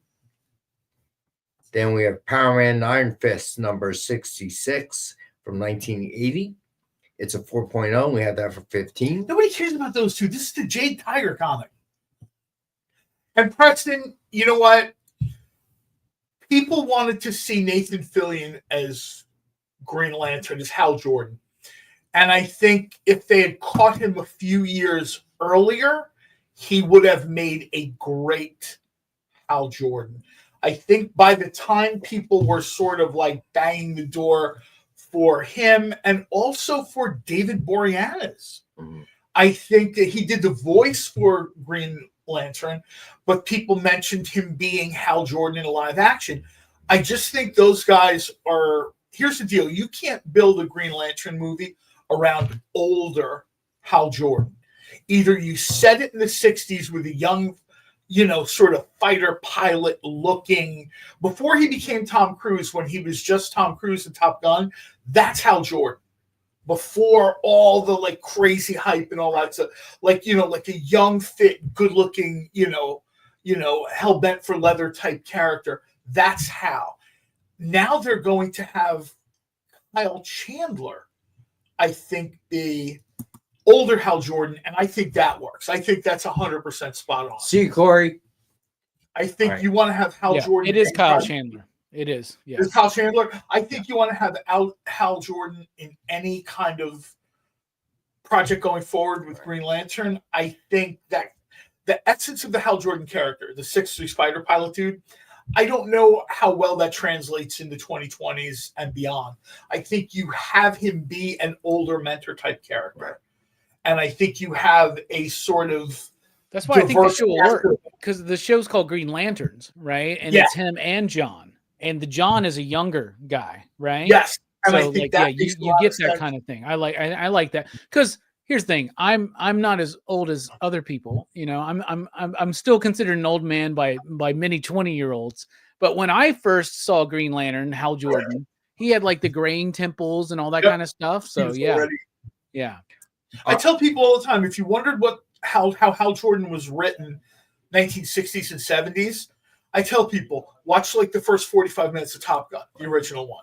And that's you're right on the money with that, dude. You're right on the money with that, right? That's the energy. And that's the Jeff Johns, Jeff Johns Hal is that character. Yeah. It's sort of, you had to have Jeff Johns. I saw in a little afterword or forward, I don't remember, but talked about John Glenn and that generation of test pilots and how you had to be as a person in order to get in a rocket. And they're like, oh, no, trust me, it'll fly. It'll be great. And there's no kind of practical. Same thing with Ben Grimm, right? Like Ben Grimm's kind of got that same energy. Not the same energy as Hal, but like he would have, but he became a monster, Yeah, right? I just imagine now there's a car that flies, and they're like, oh, here, Rex, take the keys. And you're like, wait a minute, what's these other 18 gears for? Up, down, back. It takes a certain kind of person to do that stuff. Right. And that's kind of the original idea was that's how this guy he was fearless. Hey, Miss Jen. All right. We got a superstar in the chat. What's up? Nice to see you. All right. So next up, we got Magnificent Miss Marvel. Have we been number on so 11? Long? It's time for her show. Did we Who knows? From 2020, it's a 9.2. And we have it for $5. Then we have Nick Fury, Agent of S.H.I.E.L.D. number 15 from 1969. It's a 6.0, and we have it for $30. Then we have Spectacular Spider-Man number 1 from 1976. It's 6.5, and we have that for $25. The second appearance of Tarantula. Are you sure? Not first? I'm confused. Next week, Robbie and I will have the special segment. Second appearances. All right. Why do Hulk 181 is the second appearance of Wolverine. Fight me on that. I'm just gonna say. Oh no, no. Oh, thrown down, folks. Spidey Super Stories. Oh no. All right. I do think Spidey Super Stories probably had a lower print run. I don't know this for a fact. I would think so. But I would guess. And there's nostalgia for oh man, well, I'm blanking. What's the name of the show? Morgan Freeman was in it. Oh, Electric Company. Oh, Electric Company. Yeah. Right. You know, I think there's a lot of sort of, hey, there's a whole generation. We talk about different generations when you saw something. There's a whole generation of people. The first time they saw Spider-Man was on the Electric Company. And it sent them right down to what I guess probably the newsstands back then. Maybe the drugstore spinner rack, and that's sort of their, the launch of the Spider-Man journey. Right. So I could totally say, some 50-year-old dentist now being like, yeah, I'll gladly drop $100 for this thing. All right. So next up, we got the ratios, incentives. All right. First up, we got Absolute Batman number 4, 125 ratio by James Harron. TJ James, really quick. I think it's Jeff Johns in one of the kind of mega crossovers talks about why Earth has so many Green Lanterns. Because Earth is like the flashpoint. It's messed up place. Because Earth is a terrible place. There are parts of the galaxy where things have been serene for millennia. But somehow we come along and one Green Lantern, it's not even enough that we have one for just our planet. All right, so now CJ says this Tarantula's second appearances is at 135. We can't even get the second appearances right, John. Maybe we should just end the show here. Let's say this. Miss Jen is in the chat. Let her and Robbie finish the show. Spectacular Spider-Man number 1 from 1976. Tarantula is in it. Okay? It's an early-ish appearance of Tarantula. Yeah, what he said. Okay. This is a first decade appearance of Tarantula. No, I'm sorry. That was the 60s, not the 70s. Okay. We know Tarantula is actually in the book. That's it. That's all I got for you. All right. Thank you, CJ. It's still a number 1, though. Yes, that's a good point, Marcus. And hey, you can make the argument. I like that. Spider-Man. Glass half full. Hey, this Absolute Batman number 4, by the way, is an early appearance of Absolute Batman. So everybody should get on it. Also, James Harron, is he taking a challenge? Is he trying to draw the biggest Absolute Batman? Because this dude it's ridiculous how huge he is. He lost the bet. This is the Batman after the Wayne Foundation acquires Pym. And Batman's like, hey, what's in this lab? Perfect. Bring it along with me. One of those little tubes on his utility belt. All right. So then we got Aquaman Volume 9, number 1. 125 ratio by Salvador LaRocca. And we have this one for 20. Maybe somebody would have told Salvador, it's a PG show. Put your shirt on. This is a great book, though. It was a really good Aquaman number 1, for sure. It's like all kinds of Michael Turner energy. Or a Little Mermaid. All right. Then we have Aquaman Volume 9, number 1, 150 ratio by Christian Ward. And we have that one for 30.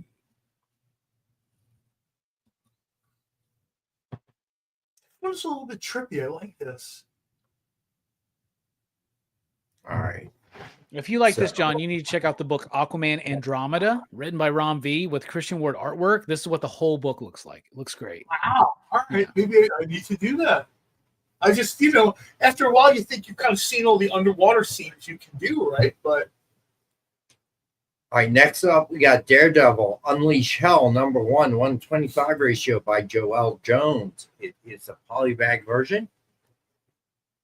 And we have this for 15. Less Daredevil, more lady killers. Thank you. All right, next up, we got Daredevil, Unleash Hell, number 1, 150 ratio by Joe Quesada. Also polybagged, obviously, for mature audiences only. Didn't mean age or attitude. Anyway, we have this for 35. All right, then we have. That's a real nice drop in. I don't know if anyone's going to see it, but that one's really good. I like that. Daredevil Unleash Hell number 1, 1/100 ratio by Joshua Sway Swaby. And we have this one for 70.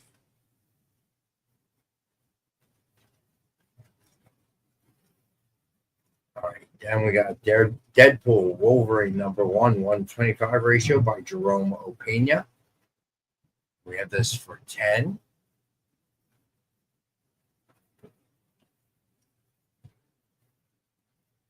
Then we have Deadpool Wolverine number 1/150 ratio by Greg Capullo. We have this one for 30. You can only draw like this if you have arms like Greg. Like the normal spindly arm artist can't do this. All right. And then we have Deadpool Wolverine number 1/100 ratio by Frank Miller. And we have this for 60. No comment. Just keep moving along. Nothing to see you. All right. Then we got Fantastic Four number 1 facsimile 125 ratio by Salvador LaRocca. And we have this for 12. You know what? We're going to hold off on the rest of them because we are almost at break, and I am not going to go over the time again. Oh, now you want to look at the clock. Yes. Yeah, but now that you're cutting it off 3 minutes early, you're going to get distracted by a conversation, and you're going to run over again. At We're just going to wait in silence for 3 minutes, y'all. At 7:40, you'll just hear Jay. Oh, man. Jay needs to just start going to break no matter what's going on, right? Just like hit the break and then we get the clue. It's like a clip art thing to put up there from like Fallout that we're on break now. So how was your weekend, John? Nobody cares about my weekend. I would like to see some people pick up some of these books because I know out there people have gaps in collections. And maybe they're not thinking about it. And if you wasted money on others during the holidays instead of saving it to buy comics, shame on you. But this is an opportunity. Like your kids, when it comes to comics, my wallet grows 3 sizes too large. I kind of see now that we're sort of back in the full swing. I think everything is completely bounced back from the lockdown. We're 3 years away from that. Con prices, everything is up there again. Right. A buddy of mine went to a show, not a con, but to a show recently down in Texas, and could not believe the prices. And I said, you got spoiled. Everybody stayed home during the lockdown, was buying stuff online. Shows like this one and a billion others were kind of had low prices. Right. Well, that's not the way things are now. You know what I mean? And I think not to single this person out, but I think this is what Becky does. She looks and waits and she buys something. She picks something up, and I don't know if she keeps it or if she sells it, but I don't know if she's ever bought anything for more than 50% of market value. Right. All right. So 1 more minute to break. Vampirella gaps we can help you with, Preston. Yeah. I get that whole binder of I don't know. Those might be Warren gaps, you know? I don't know. Do y'all get any Warren comics laying around? There's like only like 100 and something of those. At my house? Yes. Here at Dynamite? I don't think so. Every comic known to man is at your house. But we get archive editions of Vampirella from Dynamite, so you can always I fill in tell those gaps. people about it all the time. It's really hard. Me and about 8 people still left breathing are fans of Warren Curtis magazine format books. Right. And they're real hard to find. And they're real hard to find in good shape. Be quiet, Jay. Let him go over again. And time for break, everyone. I need more water, but I'm waiting for the screen goes to break before I get up. Oh no, Jay, if you'd be so kind, could you take us to break without the delay this time?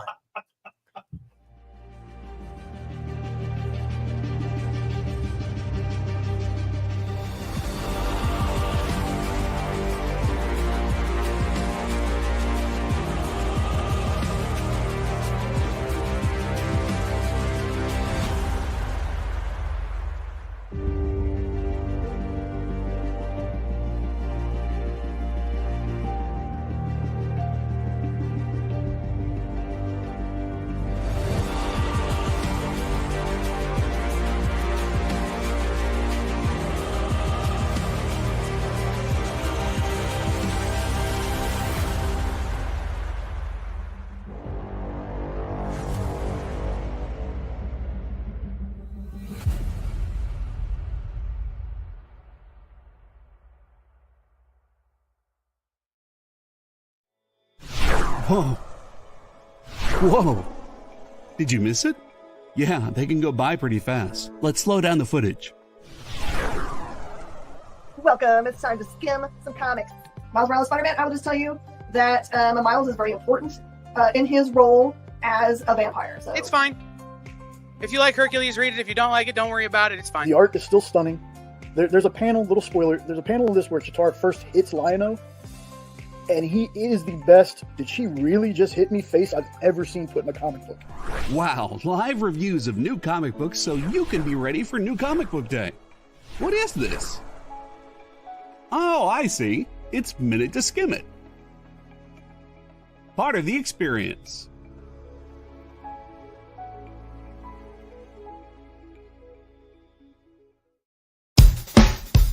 Download our app on Google Play and the App Store. It's so simple, even my mommy can use it.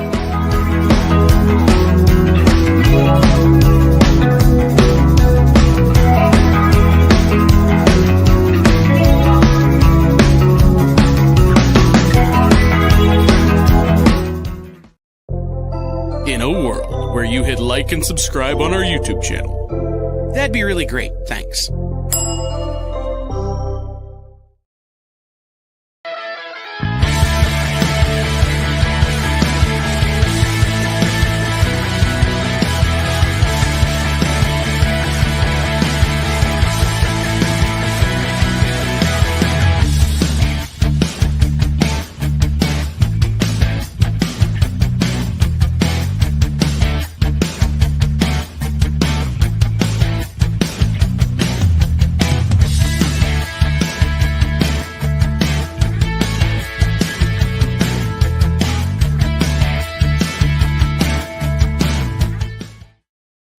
All right, we're back. All right, so let's finish up the ratios. All right, next up we got Magic Volume 2, Number 1, 1:25 ratio by J. Anacleto. And we have that for 10. It's a great cover. All right. It was a good, solid book, too. I really thought I over-ordered on Magic number 1 at my shop, and I was doing my numbers today, and we sold out, and I was really, really surprised. People are really liking Why is this girl holding Wonder Woman's sword? All right. So then we got Magic 1:100 ratio by Jung Hyo Lee. And we have a 1, and then we have that for 70.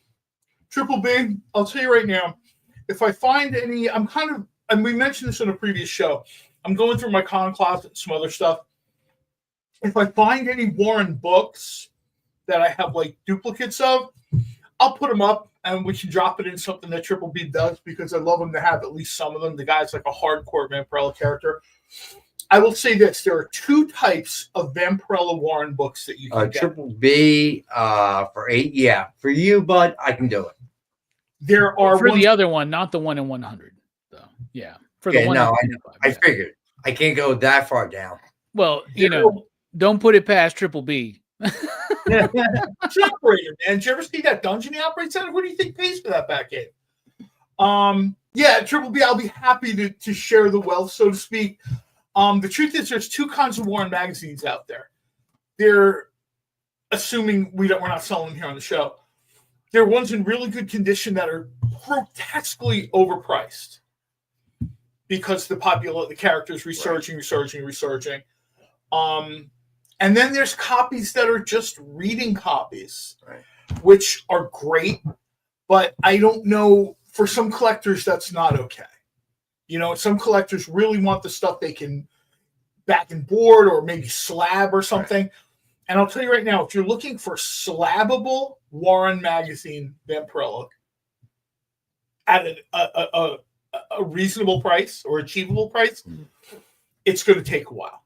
I know because I've literally spent close to 20 years of cons and shows and shops and looking, and it's usually the same thing. Dude, what's crazy is I bought a collection a few months ago, and I'm going through that collection. I'm like, oh, there's some Warren Vampirellas in here, but they're like late period. And I was looking, one of the books was the last issue, and so we got that CGC'd, and it was not like great condition, and we sold that for a very premium price. right? That's So, why yeah.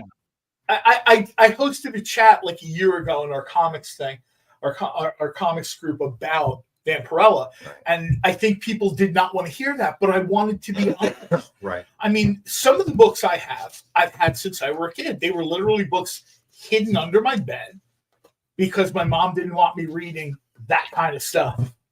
And then other things I've kind of picked up, that over the years that I liked, and it's hard. Warren is difficult. It's a commitment. You know what I mean? Like, you've literally got to look high and low for this thing. Yeah, sure. Somebody walked into Robbie's store and went, awesome. That probably doesn't happen at Robbie's store every day. Right. Or any store, really. We never see that stuff. Never. So.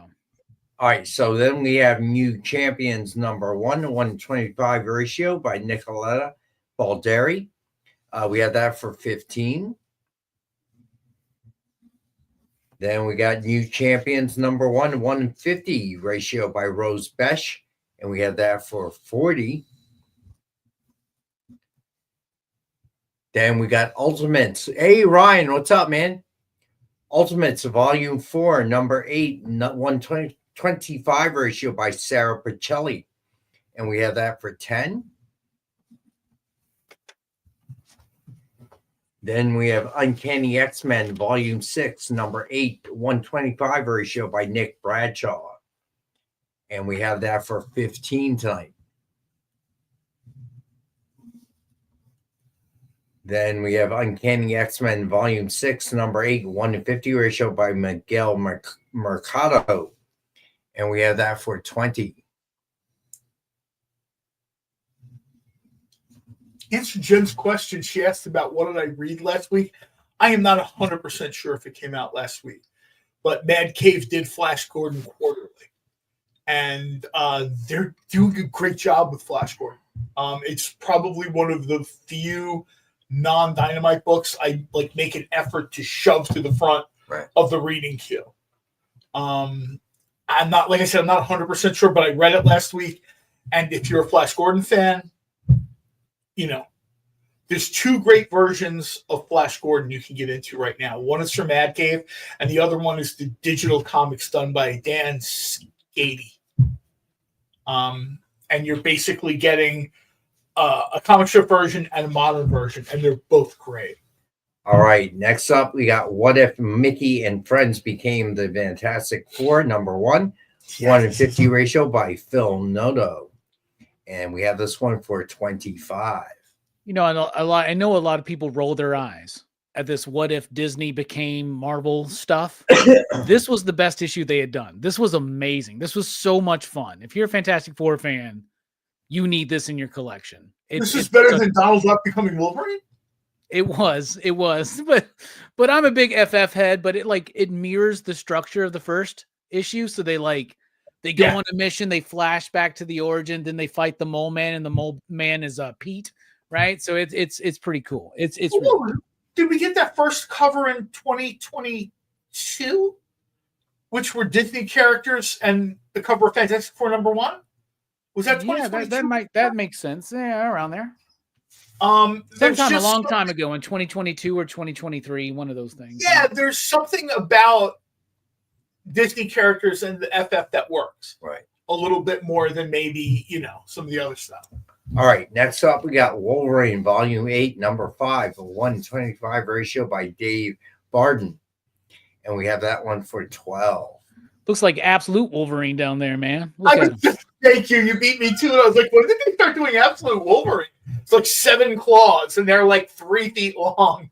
All right. So then we got Absolute Batman, number 1, 4th print, 1/25 ratio by Nick Dragotta. And we have that for 20. Huge fan of Nick Dragotta. This is a reason why. I mean, just look how perfect this cover is. And I think this is from the actual issue, but the angle, the dynamic energy that's there, it's Nick Dragotta is one of my absolute favorite artists. Probably my favorite cover featuring Absolute Batman, because some of the other covers, while awesome, almost have a fantasy sword and sorcery vibe. Like Bruce Wayne woke up in the world of fire and ice. This to me has a real strong Batman Gotham City. Like this is Batman's life. I jump on top of you from a rooftop. You're shooting at me. We kind of know how this is going to work out for them. So then we have Hell Hunters number 125 ratio by Torrin Clark. And we have that for 8. And if you haven't picked this up, as Castle told you to, expect that heavy-handed knock at the door. Stay punished. All right. So then we have Hell Hunters number 100 by Jonas Scharf. And we have that for 80. You know, we should see if Miss Jen can come in every week and just ask that one question. What? I'm sure she's busy, but hi, what did you pick up this last week that you liked? And just let it rip. All right. Then we got Helverine Volume 2, number 125 ratio by Lionel Francis Yu. And we have that for 10. And then we got Helverine Volume 2, number 100 by Kendrick Kunka Lim. Wow. And we have this for 40. I want to get a Helverine book, like, you know, hard Marining heroes. Then we have Justice League Unlimited number 2, 125 ratio by Dave Wilkins. And we have this for 10. Then we have Justice League Unlimited number 2, 150 ratio by Lucas Meyer. And we have this for 15. Then we have Kidpool Spider-Boy number 125 ratio by Paco Medina. And we have that for 8. Then we have Metamorpho, the Element Man number 125 ratio by Steve Beach. Also appearing in the Superman movie. And we have this for 10. That's when true. Superman is released, it'll be 70. So you can buy it for 10 or pay $60 later. When that damn movie is released, I'll be 70. Actually, I think they've done a pretty good job. I mean, you know, it hasn't been that long. I mean, I think considering what they had to shake out and then restart, I don't think it's been that bad.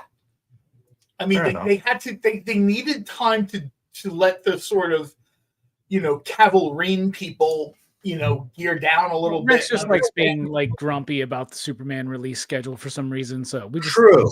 Yeah. But what I'm saying is also true. Imagine Jay is waiting. Put yourself in Jay's shoes. First of all, Jay can tell time. Second of all, Superman is like Jay's jam.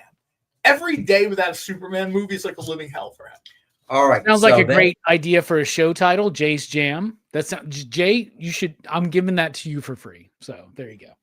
Jay's Jam. Poison Ivy. When you're tired of that Hydrosylum gimmick, Jay's Jam is the new money, money deal. Poison Ivy number 29, 125 ratio by Douglas P. Lobo. And we have that for 8. Then Poison Ivy number 29, a 150 ratio by Pablo Villalobos and Mustafa Musa. And we have that for 25. Then we have Something is Killing the Children, Deluxe number 120 ratio by Phil Hester. And we have that for 15. And Star Wars, The Battle for Jakku, Last Stand at number 1, 125 ratio by Mike Hawthorne. We have that for 15. And then Time Slide, number 1, 125 ratio by Francesco Mobili. We have that for 8. Then Time Slide, number 1, 150 ratio by Rob Liefeld. We have that for 40. Then we have TVA number 1, 125 ratio by Carmen Canero. We have that for 10. Then X-Men Volume 7, number 8, 150 ratio by AKA. And we have that for 10. Then X-Men Volume 7, number 9, 150 ratio by Miguel Mercado. We have that for 20. Then we have Altered States Purgatory Grindhouse, number 1, That's about as good as Cyclops is ever going to look. It's Dynamite Books. And the Right cover there, that's price as good as is Cyclops is ever $4.99 gonna or look. higher. Let us know which one you're interested in the submission form, and we will let you know the price. And you all Green want the bagged 1 in 10 incentive. Trust me. We know you did. I did. Then we have Green Hornet Miss Fury #1. This is from last week. They're all from last week, obviously. And you want that Mark Spears cover, y'all. Come on, get the foil. Let's do it. All right. So Red Sonja #17. Last week was the premiere of Zootopia #1. Then we had Zootopia #1X, the Alessandro Rinaldi Sunset version, Dynamite.com exclusive, and we had that for $19.99. This is What If Zootopia Was in Gotham cover, right? Oh, look at the cover. It's it's New Gotham. New Gotham. All right, so then we got Space Ghost Batman Beyond #5, music from the 90s. cover A by Francesco Mattina. And we have that at cover price of $4.99. Then we have Space Ghost #9, cover M by Francesco Mattina. It is a virgin copy, and we have that for $50. Then we had Space Ghost #9, cover O, 1:7 ratio by Francesco Mattina. It is the black and white, and we have that for $7. Then we had Space Ghost #9, cover E by Francesco Mattina. It's the metal cover. We have that for $100. None of the images are changing. Give them a sec. Jay went on break. So, if anybody's wondering, Alex wanted to try something new. I'm not really for it, but he wanted to try something new. Yeah, me neither. We're going back the old way Wednesday next week. Space Ghost #9, cover C, Bjorn Berens. That was Jay Lee. That's Cover G, 110, Bjorn Berens Virgin. 50. Space Ghost #9, cover N, 1:5 ratio by Bjorn Berens. It's the black and white.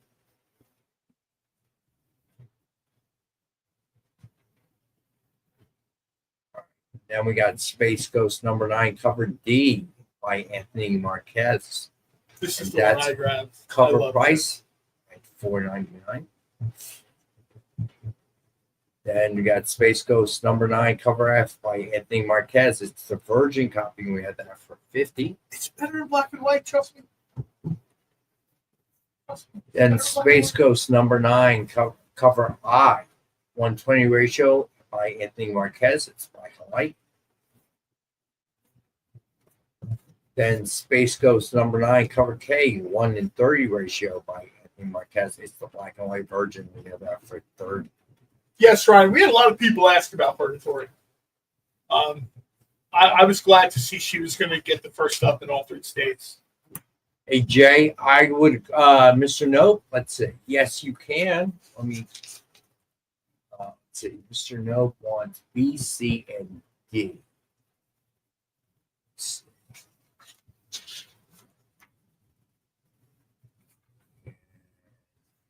Right, so, let's B, C, and D. So Yeah, Preston. That's why I guess I like that style, especially for Space Ghost. Most of the covers I got were like I like the Michael Cho covers. I like the Marquez covers. I just think that they're a little bit more Alex Toth. Yeah, than Tothian, more right? stylized stuff. Would it be Tothic? I'm not quite sure the adjective. Tothian, I think. Tothian. Toth-esque, maybe. Although I have to Middle Skills, what's up, man? Yeah, it was a good game last night. Bernard Brent's covers are yesterday afternoon. Yeah, so I don't know. What'd you guys think of Saquon Barkley taking that slide at the end? I just think he didn't take the slide like Ricky Henderson would have. That's what I'm saying. I was really now that's the slide. So, there's some people that are upset. Because bettors certainly lost money. I agree with what Millskill's saying. That was a smart thing to do because it runs the clock out, guarantees the win. After he got the first, that is a smart thing to do. That's called clock management, Mike McCarthy. As the show opened, we talked about some coaches do not do clock management. So I was talking to a friend of mine here at work in the accounting department, and he agrees, but he said, I would have liked to see him put on yards and score a touchdown. Now I pointed out if they did that, they still could have lost in the South. He goes, he runs, he fumbles out of the end zone. That's a safety, 2 points. Okay. They get the ball back. They score another touchdown. That's 10. Okay. They successfully get an onside kick. All right. Get enough yards to kick a field goal with time left, and they win. All right. Now, again, that's very unlikely. But if you slide down after the first, you guarantee the win. The game's over. So that was, I like what he did. I like Saquon. I like the way he thinks. As Millskill says, team player. That was the right thing to do. Do you want to give some good stuff away? Yes, we got to do the giveaway. I was going to say, you're going to wait till 8:08. You're going to wait till 8:08 to do that? Yeah, why not? All right. So the giveaway tonight, there are two. All right. Three. There's 2. 3 giveaways. How you figure 3? Because Jay said there's 3. And I thought you said 3, Rex. I'm sorry. I thought you said there was 3. That's okay. You're good. You're good. Did say 3. You did say 3. No, there are 2. I just grabbed something off the shelf and it'll be 3. Is there the comment giveaway? Is that the third one? Yes, the comment giveaway went to Easy Go Lucky because of what he's facing in the LA area with the fires. He's right in the path of the Santa Ana winds. So did not join us tonight. He won last week. Seemed to cheer him up a little bit, brighten his day for maybe a little bit. But so I picked him again today. But now the drawing is for Luke Cage Power Man number 17, the first one. And the second drawing is courtesy of our friend Make 2. All right. And that is the Dynamite 10-pack. All right. That Make 2 has claimed and is part of the giveaway. That's our second giveaway. All right, so let's do the Luke Cage first.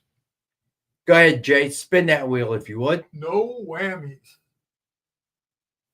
I guess the whammy would be if the wheel landed on me, right? People would be like, "You're kidding me." Most definitely. Hold on. They took away my. There we go. Okay. We really need to get that sound clip from Price is Right. Boop, boop, boop, boop, boop, boop, Yeah, boop, we boop, should. boop, boop. And the winner tonight is TJ. Congrats, bud. You just jumped in there too. It's Monday. Good timing. Timing's That's everything. good timing, TJ. Good timing. All right. So then we're doing the Dynamite 10-pack giveaway. And the winner to that will be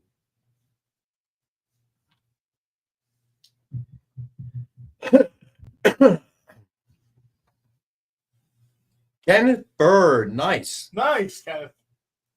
Congrats, Kenneth. Is he in the chat? Yeah, he was. Was he? I I don't mean, know. I don't know if he sometimes checked he out. leaves a little bit earlier. Yeah, maybe he checked out. All right, cool. So tonight at 9 p.m., join Robbie on PCP for Thief with James Caan. It's 9 Yes. for us. Isn't it like 6 o'clock? I don't care. If you live in Seattle or something, Send Robbie's the man of PZ. all times. That is very nice, TJ. I will. I don't care. It's 9 here where I live. Yeah, it's 9 where you are. That's when we do it. 8 Central, 9 Eastern, Yeah, but 7 you know, Mountain. I should be able to. Yeah. Whoa. Uh-oh. Robbie's talking about Thief tonight. Yeah, that's the movie of the night. Hands down, one of the single best movies of all time. I guess. Bruh, Nick this is was my fan. first time watching it, Nick. This movie Ryan, is, and like I'm a are you Michael going Mann to film, back, but Ryan? everything I love about Michael Mann is present in his first film. That's so crazy. Nick The saw a movie was movie? great, dude. It's unbelievably good. This and the original Gambler. If you were to the James Caan one, not the other guy. Yeah. The original Gambler and not the Marky Mark either. Right. Marky Mark. Yes. Marky Mark did the remake. But So- have you seen the original Gambler with James Caan and Paul Sorvino? I have not. No. Dude, it is fucking brilliant. Language. Family show. I'm sorry. Well, that's our one. That's is- our one. But yeah, Marcus, you're telling me Nick has seen a movie like Thief, but he still hadn't seen Aliens yet? Yes, Well, probably. But I Aliens did doesn't watch- have James Caan in it, Jay. I did watch Die Hard That's true. 1, Die Hard That's 2, and Die Hard 2.5. Could you imagine how much better Aliens would have been if they had James Caan? This movie, you know who else is great in this? I mean, everybody's fantastic. I mean, Dennis Farina is in it. Oh, I remember Oh, him. dude, He had that the other person who's super great in the movie is Crime I Story. can't remember his And name. Ollie from Crime Stories in it. Yeah, I love that show. What'd you I say, can't Rob? remember his name, Nick, but the guy that's like he's like the older, like gentle guy in like Last Action Hero. The guy plays the mob boss. Yeah, He plays Leo yeah. in this Anthony mo- Quinn. He's amazing in this movie, yo. I don't remember Anthony Quinn being in there. You sure it's Anthony Quinn? Who's Anthony Quinn? It's not Anthony Quinn. It's the guy who's in what's his name? He's the Dracula guy in he's the horror host in Gremlins 2. What's his name? He's great. Okay, you're talking about the old guy who normally plays a nice old guy. Yeah. Oh, yeah, the guy who collected the tickets is what you're talking about. Robert Prosky. That guy. Yeah. But when you said Last Action Hero, and who did you say? He's Anthony like the Quinn? old guy. He's the guy that gives him the ticket. Right. But when you said Anthony Quinn was also in Last Action Figure, Hero, and he was the guy who goes, I don't understand. You do a 360 on me. And the British guy goes, 180. Yeah. If I did a 360, I'd be right back where I started. So, Broski is from Manny. but yeah, the guy who was the nice guy, he's almost always a nice guy. But man, did he play a badass! Oh my god, he did. And It's he's such like a- super nice the whole movie, and then when Yeah. the turn happens, oh my! I've never seen that Yeah, dude play he's a role the like guy that. who owns the garage in Christine. Yeah, and Jim Belushi's fantastic. Yes, he sure is. And I And gotta tell Tuesday, you- what's her name, is in it, and Tuesday. Well, you know, and you know that movie says having Jim Belushi for dinner to a whole new level. that's true. It's Nick So- approved, y'all. Check out Thief tonight.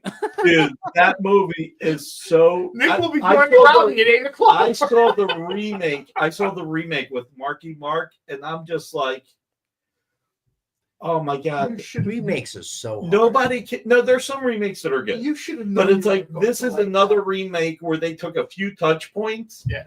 And it was just so like the remake was more about scenes that were in your face, not a story that developed. But on the upside, I know that's why I watched Star Wars. When they said Jabba the Hutt, I thought he was a mobster. on the other side, this is a great opportunity for you to find the Crime Story license for Dynamite's birthday. No. So Robbie, count 1 to 9 in George Lucas words. Wait, what?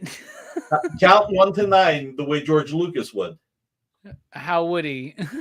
4, 5, 6, 1, 2, 3, 7, 8, 9. This is what you can't do What now. was missing in episodes 7 to 9 that were in 4 through 6? James Caan. No, good acting. Good acting, good stuff. So Ryan Riley. Hold on. Yeah. Why did the stormtroopers always lose to the Jedi? Why? Because they brought guns to a sword fight. Your nephews this weekend? I did not see nephews. No, I was wondering where all the bad dad jokes were coming from. Oh. Hey, by the way, Nick, Rex hasn't seen Thief yet, so like you need to make sure that he gets on that. This movie is really friggin' awesome. I got that impression from you when you came bursting in there. dropping F-bombs, everything else. I mean, look, you know, after He came in like Kramer from Seinfeld. After watching Thief, I watched Beanie and whatever. I was like, oh, this is a letdown. I'm done with James Caan. Cecil and Bean or something like that. I can't even remember what it was. Would you say he was better in this than in Rollerball?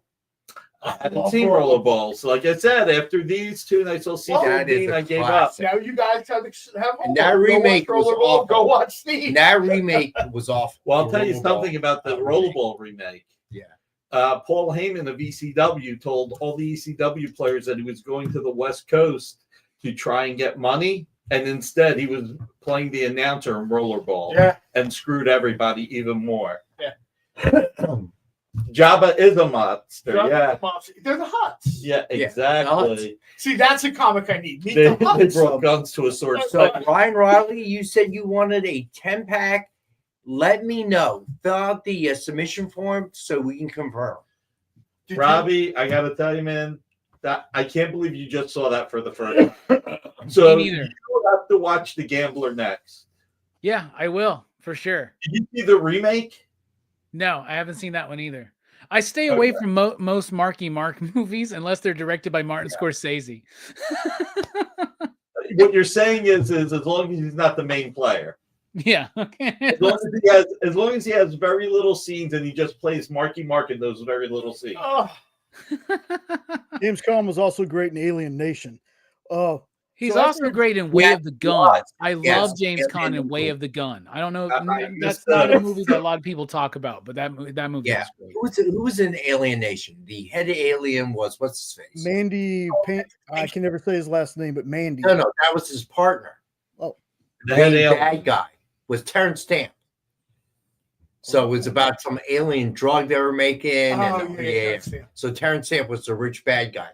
Aliens. It was kind of like that Will Smith movie that he made. Did you ever see Kill the Irishman, Robbie?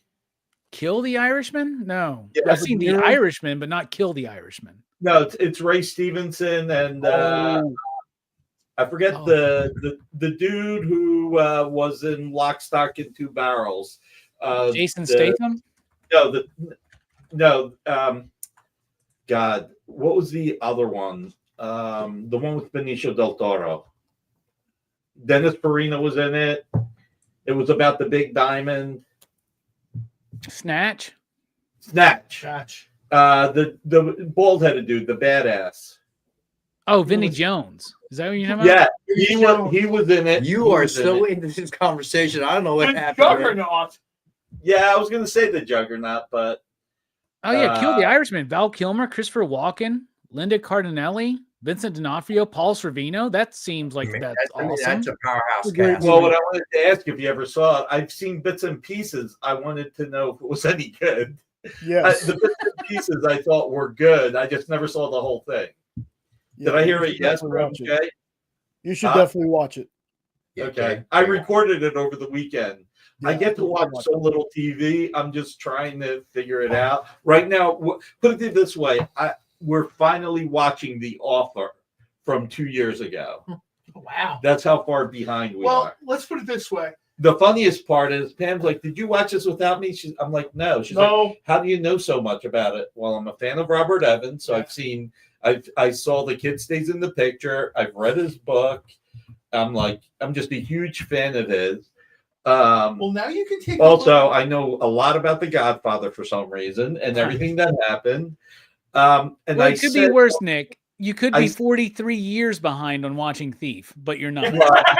I said something that, thank God Pam never watches these shows. I saw a picture of Pam's mom once when Pam was a baby, and my first reaction was, "Oh man, Tina, you were hot." And Pam's like, "How can you say that to my mom?" Tina goes, "No, I'll take that compliment." Yeah, not in front. Oh, well, it'll be worse not to say it in front of her. Okay. See what happens when you get the I show would after have dark. chosen the words "you were lovely." So the worst part is as we're watching the Offer. Yeah, Parlor, that's not an awkward dinner. As as we're watching the author, what was Robert Evans' girlfriend's name? She was in Love Story and The Getaway. What was the actress's name? Who's the actress who was in Love Story? She left Robert Evans for Steve McQueen. Ali McGraw? Ali McGraw. So the worst thing I did while we're watching this, I was like, oh, wow. Ali McGraw looks like your mom. Just went right back to... That went downhill fast. Hey, Nick, do you dig your holes with 2 shovels? No, he's even a backhoe for that one, man. Holy cow. I use my mouth. It's bigger than a shovel. Hey, Nick doesn't do anything half-hearted. So. And that night, Nick stayed at a hotel. Nick showed up at my door with a blanket and you'll never think about it. And it was a whole thing, like hair down, and and always remember, you always say that person looks like the person, not If Pam is watching this, we will not see Nick at work tomorrow. Is what I predict. No, you'll get here in the morning and Nick will be on the sofa sleeping. We have bad news for you. Nick, you're wearing the same clothes. Nick now has plenty of time to watch all these movies because I think it's official. With Space Quest coming, you fulfilled everything I've asked you for. Now you can take some time away. So anyway, listen, Thief, honestly, just like one of the most underappreciated movies of all time. And so is The Gambler. Robbie, do me a favor. Watch The Gambler. Is Nick like just standing in the doorway? No, I'm actually right next to John. I got to be near him because if he goes into my office, I don't know what disappears. TJ, I did say your giveaway going too easy. I did get that, but that's really nice. Thank that is sorry. This one, once I heard Thief, I was like, oh my god! Apparently you like the movie. I could tell. Yeah, there's the one scene where he's talking to Tuesday Wells, and you know which scene I'm talking about, where she talks about the guy that got beat up. And James Caan is like, so what did you do? And she's like crying, like nothing. It's like, that was so good. Now, the best movie, in my opinion, from the 60s that is in this vein, my all-time favorite movie from this era that's in this kind of vein genre, The Cincinnati Kid. Oh, yeah, that's a great movie. Yeah. Is that Steve McQueen? It is Steve McQueen. It's Steve McQueen. And it had Edgar G. Robinson, and that last line at the end, "You're good, kid, but as long as I'm around, you'll always be second best. May as well learn to live with it." It was just such a great last line. Steve McQueen. That's Norman Jewison, right?